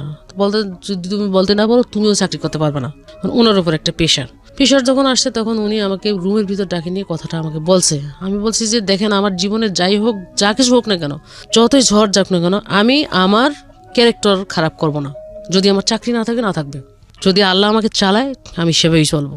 যদি আমার কপালে আরো দুঃখ কষ্ট লিখেই থাকে আমি ওটাকে বহন করবো, তবু আমি আমার ক্যারেক্টার খারাপ করবো না। বলার পর উনি আমাকে কোনোভাবেই পাচ্ছে না। তখন একটা মাল যেভাবে আমরা শিপমেন্ট করি ফেল গেছে আর কি। তো ওই বায়ারকে উপস্থিত বোঝানোর জন্য আমাকে যেটা করণীয় ফ্যাক্টরির পক্ষ থেকে করা হয় আর কি, এই কাজটা আমি করতেছি। বায়ারকে হ্যাপি করার জন্য রাগ উঠে গেছে যখন, তখন আমি যদি এখানে চাকরি করতে না পারি, এখানে কারোর চাকরি করতে দিব না। কিন্তু উনি আমার পিছনে 5 জন না লাগায়, 2 জন কোরিয়ান 3 জন বাঙালি লাগাই দিছে। এমনভাবে টর্চারিং করতেছে আমি ওখানে চাকরি করতে পারতেছি না, চাকরি করতেও পারবো না। তখন আমার বেতন ওখানে 27,000 টাকা উঠছে। এখন আমি কি করবো, আমি চাকরি বাঁচাইতে পারতেছি না, এদিকে আমি এই কাজও করতে পারতেছি না।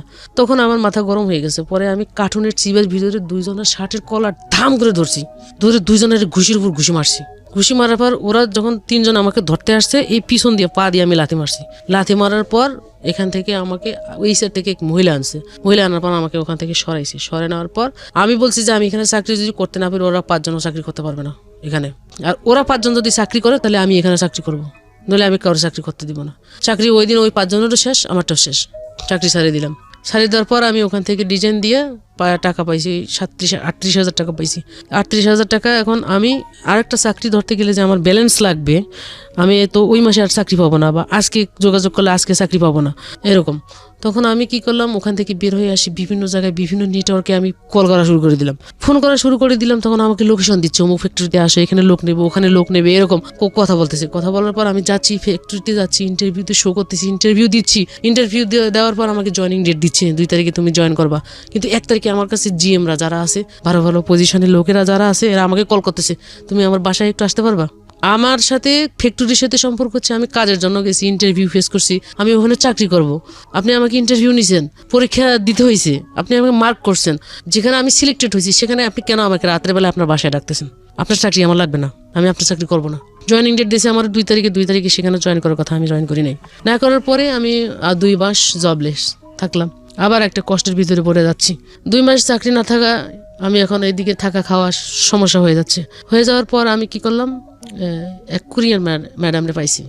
ও ম্যাডামের কাছে কল করছি, ম্যাডাম আমার জব লাগবে। কয় কামিং ওইরকম পরিস্থিতি নাই, আমি একটা ভালো কাপড় পরবো, আমার পদ পজিশন অনুযায়ী যে আমার 8 মাস থাকা দরকার, স্মার্ট থাকা দরকার, ওইটা আমার কাছে নাই। এখন ওরা সবসময় ফলো করে আউটলুকিং, আমার কোয়ালিটি যদি ঠিক না থাকে তাহলে আমি কাজের কোয়ালিটি কী দেবো। তারপর কোনো রকম ম্যানেজ করে আমি গেছি। যাওয়ার পরে উনি আমাকে প্রস্তাব দিল যে তুমি আমার এখানে কন্ট্রাক্টে কাজ করবা, ডেলি হিসেবে তোমাকে টাকা দেবো। এখন আমি যে পজিশনে চাকরি করছি ওই পজিশনে আমাকে সবাই চিনে। এখন আমি যদি তোমার এখানে কন্ট্রাক্টে কাজ করি, আমি কন্ট্রাক্টে কাজ করতে পারবো না, সম্ভব না, আমি কাজটা করবো না। তখন আমাকে বলতেছে আমার টেমা বাইরের একটা 11,000 পিস মাল ফেল আছে, মালটা আমি 10 বার রিসেট করছি, আমার মালটা শিপমেন্ট দিতে পারতেছি না, তুমি যদি মালটা শিপমেন্ট দিতে পারো তাহলে তোমাকে আমি 25,000 টাকা স্যালারি দিব, প্লাস তোমাকে ফুল বোনাস দিব। তখন আমি ওর কথায় রাজি হয়ে যাই যে আমি মালটা শিপমেন্ট করাই দেবো, আর তোমার যেটা দেওয়ার তুমি আমাকে দিবা। টিভি তখন আমি ওখানে জমা দিলাম। জমা দেওয়ার পর ওই দিন থেকে আমি ওখানে কাজ স্টার্টিং করলাম। স্টার্টিং করার পর আমি 4 দিনে কাজটা ওকে করে 5 দিনের দিনে ওর শিপমেন্ট আমি ওকে করাইলাম। ওকে করার পর উনি আমাকে 25,000 টাকা বেতন ধরাইলো আর দিল, মানে ওই রোজার মাসের 10 দিন আগে আমি জয়েন করছি। ওখানে ফুল বোনাস আমাকে দিয়ে দিছে। মোটামুটি একটা ভালো পজিশনে আসলাম। আসার পর কোয়ালিটি ম্যানেজারের সাথে, আমি যে কোয়ালিটি ইনচার্জ, কোয়ালিটি ম্যানেজারের সাথে যখন আমি চাকরি করতে যাব, আমার সব কিছু ইন্টারনাল ডিল করতে হবে কোয়ালিটি ম্যানেজারের সাথে। আমার সমস্যাগুলো কোয়ালিটি ম্যানেজার ডিল করবে বায়ের কাছে, কারণ আমার ফ্লোরে একটা জিনিস তৈরি করতে গেলে নানান ধরনের সমস্যার সৃষ্টি হয়, যেটা আমি জানি। সেটা আমার কাকে জানাইতে হবে? ম্যানেজারকে জানাইতে হবে। ম্যানেজার যদি আমাকে সাপোর্ট না করে সেখানে কিন্তু আমি কাজ করতে পারবো না। এখন ম্যাডামের কথা হচ্ছে যে আমি সকাল 7টা থেকে ঢুকবো, রাত্রে 9টায় বের হবো, এবং ওই ম্যানেজার কি করে সব কিছু ইনফরমেশন ওকে দিতে হবে, ম্যাডামকে দিতে হবে। ম্যাডাম আমাকে বলতেছে, এবং কোনো শুক্রবার বন্ধ নয়, প্রতি শুক্রবারে ডিউটি করতে হবে, সকাল 7টা থেকে রাত্রে 9টা। অ্যান্ড কোনো রকম এদিকে তো আমার টাকার দরকার, প্রয়োজন আছে, করতে হবে। করা অবস্থায় এর ফাঁকে দিয়া চাকরি করলাম। করতে করতে থাকতে থাকতে আমি এদিক দিয়ে অসুস্থ হয়ে গেলাম। আপনার বাচ্চা এখন, বড় বাচ্চাটা কোন ক্লাসে পড়ছে? বড় বাচ্চা এসএসসি পরীক্ষা দিব এবার, আর ছোটটা টেস্ট পরীক্ষা শেষ হয়ে গেছে, ছোটটা জিএসসি শেষ করছে। এবং আপনাদের ফর্মালি যে ডিভোর্স হওয়াটা সেটা এখনো হয় নাই? না। এবং আমি যতদূর জানি যে আপনাদের মধ্যে কোনো যোগাযোগও নাই। ওরা কি করে না করে আপনি যোগাযোগ রাখেন না, ওই পক্ষ থেকে কোনো যোগাযোগ রাখে না। আপনার 2 বাচ্চা তার বাবাকে মিস করে না? মনে করলেও ও আমাকে ওর কথা মনেও করতে দেয় না। বাবা মানে ছেলেই মনে করতে দেয় না? ওই যে বলছে যে তোমাকে আমি চিনি না, এটাকে কেন্দ্র করে ও যোগাযোগ করতে দেয় না। শুধু আমাকেই সান্ত্বনা দিচ্ছে যে হাজারো হলেও আমি তো এসএসসি পাস করব, তোমাকে তো আমি ভালো কিছু দিব, ভালো রেজাল্ট দিব। তো এটার উপরে আমার ভালো কিছু রেজাল্টের উপর কিন্তু একটা আমার ভালো কলেজ অপেক্ষা করতেছে। যেহেতু ভালো কলেজে আমি যাব, তো আপাতত এখন 3 থেকে 4টা টিউশনই ধরে ফেলছে, মানে যাতে করে পড়াশোনা আপনার পাশাপাশি কিছু ইনকাম করে একটা কলেজের ব্যবস্থা করতে পারে। যে আমি 3-4টে টিউশনি ধরে ফেলছি, আমার টিউশনির বেতন প্রায় 3 থেকে 4,000 টাকা হবে, আমি আমারটা চালাই নিতে পারবো। তুমি শুধু কষ্ট করে ছোটটাকে একটু ধাক্কায় তুলে ফেলাও। কারণ আমি যে কষ্ট করে চাকরিটা করতে যাব, আমার শারীরিকভাবে আমি অন্য একটা সমস্যায় আছি। আচ্ছা, এখানে আরেকটা কথা বলি, সেটা হলো যে আপনি ডিভোর্স দেন না কেন আপনার হাজব্যান্ডকে এত কিছুর পরেও? ডিভোর্স করি নাই যে আমার ছেলেপেলেরা বড় হচ্ছে, যদি কখনো কোনো সময় পিতৃ পরিচয়ের জন্য কেউ কিছু বলে, এটা তো বলতে পারবো যে আমার হাজব্যান্ড আছে, বা আমি ব্যতিক্রম চিন্তা ভাবনা কখনো করি নাই। যদি আমি কখনো করতে যাইতাম ব্যতিক্রম চিন্তা ভাবনা যে আমি আর একটা বিয়ে করব, তাহলে আপনি করতেনই, তাহলে এটা করতাম। যে বিয়ে করার চিন্তা ভাবনা কেন করি নাই, যে যাকে এত ভালোবেসে এক কাপড়ে যার কাছ থেকে পালাই চলে আসি, মানে নিজের ওর উপর ভরসা করে চ্যালেঞ্জ করে সংসার জীবনে ঝুঁকি নিছি, সেই আমাকে সেরে চলে গেছে। আমি আরেকজনের কাছে যাব, সে যে আমাকে সেরে চলে যাবে না তার গ্যারান্টি আমি দিতে পারবো? আপনার লাইফের এখন পরিকল্পনা কি, এম কি, ভবিষ্যৎ পরিকল্পনা কি? ভবিষ্যৎ পরিকল্পনা হয়তো মানে একবার যদি এগোতে চাই যে আমি বিয়ে শাদী করবো, কিন্তু 2বার আমি পিছিয়ে আসি। এই জায়গাটা নয় বাদই দিলাম, এছাড়া থাকে না মানুষ, বেঁচে থাকি কেন আমরা? আপনার যদি বলি যে সুখের জায়গা কোনটা, মানে আস্থার জায়গাটা কোনটা, যেই ভবিষ্যৎটা চিন্তা করে আপনি এখনো শক্তি পান, সেই জায়গাটা কোনটা? ভবিষ্যৎটা চিন্তা করি যে আমার শুধু ছেলে 2টোর উপর ভবিষ্যৎ চিন্তা করি, আর কিছু না, আর কোনো কিছু চিন্তা করার মতো কিছু নেই। নিজের পরিবারের, আমি এ পর্যন্ত যতজনের, আমার মা বাবা ভাই বোন স্বামী বন্ধু বান্ধব সব থেকে শুরু করে আমি কখনো কারো কোনো ক্ষতি করি নাই, বরং নিজের টাকা পয়সা শ্রম সব কিছু দিয়ে উপকার করছি। কিন্তু যখন আমি বিপদে পড়ছি, তাদের কাছে কল করছি, সবাই আমার থেকে সরে চলে গেছে। এটাই আমার থেকে জীবনে বড় দুঃখ এবং বড় কষ্ট। তো মনে হয় না যে সবচেয়ে কাছের মানুষ মা, সে থাকলো না, আপনি যদি বলেন ভাই, সেও নাই, তো রক্তের সম্পর্কের মানুষগুলোই তো আপনার কাছে থাকেনি, অত সেই ফ্যামিলিকে আপনি টেনে তোলার জন্য আপনি কি করেন নাই? সবই করছেন, সব করছি। তাহলে আপনার সন্তানরাও যদি বড় হয়ে আপনাকে কষ্টটা দেয়, তখন কি করবেন? এই যে কষ্ট ছাড়া তো এর থেকে আর বেশি কিছু নাই।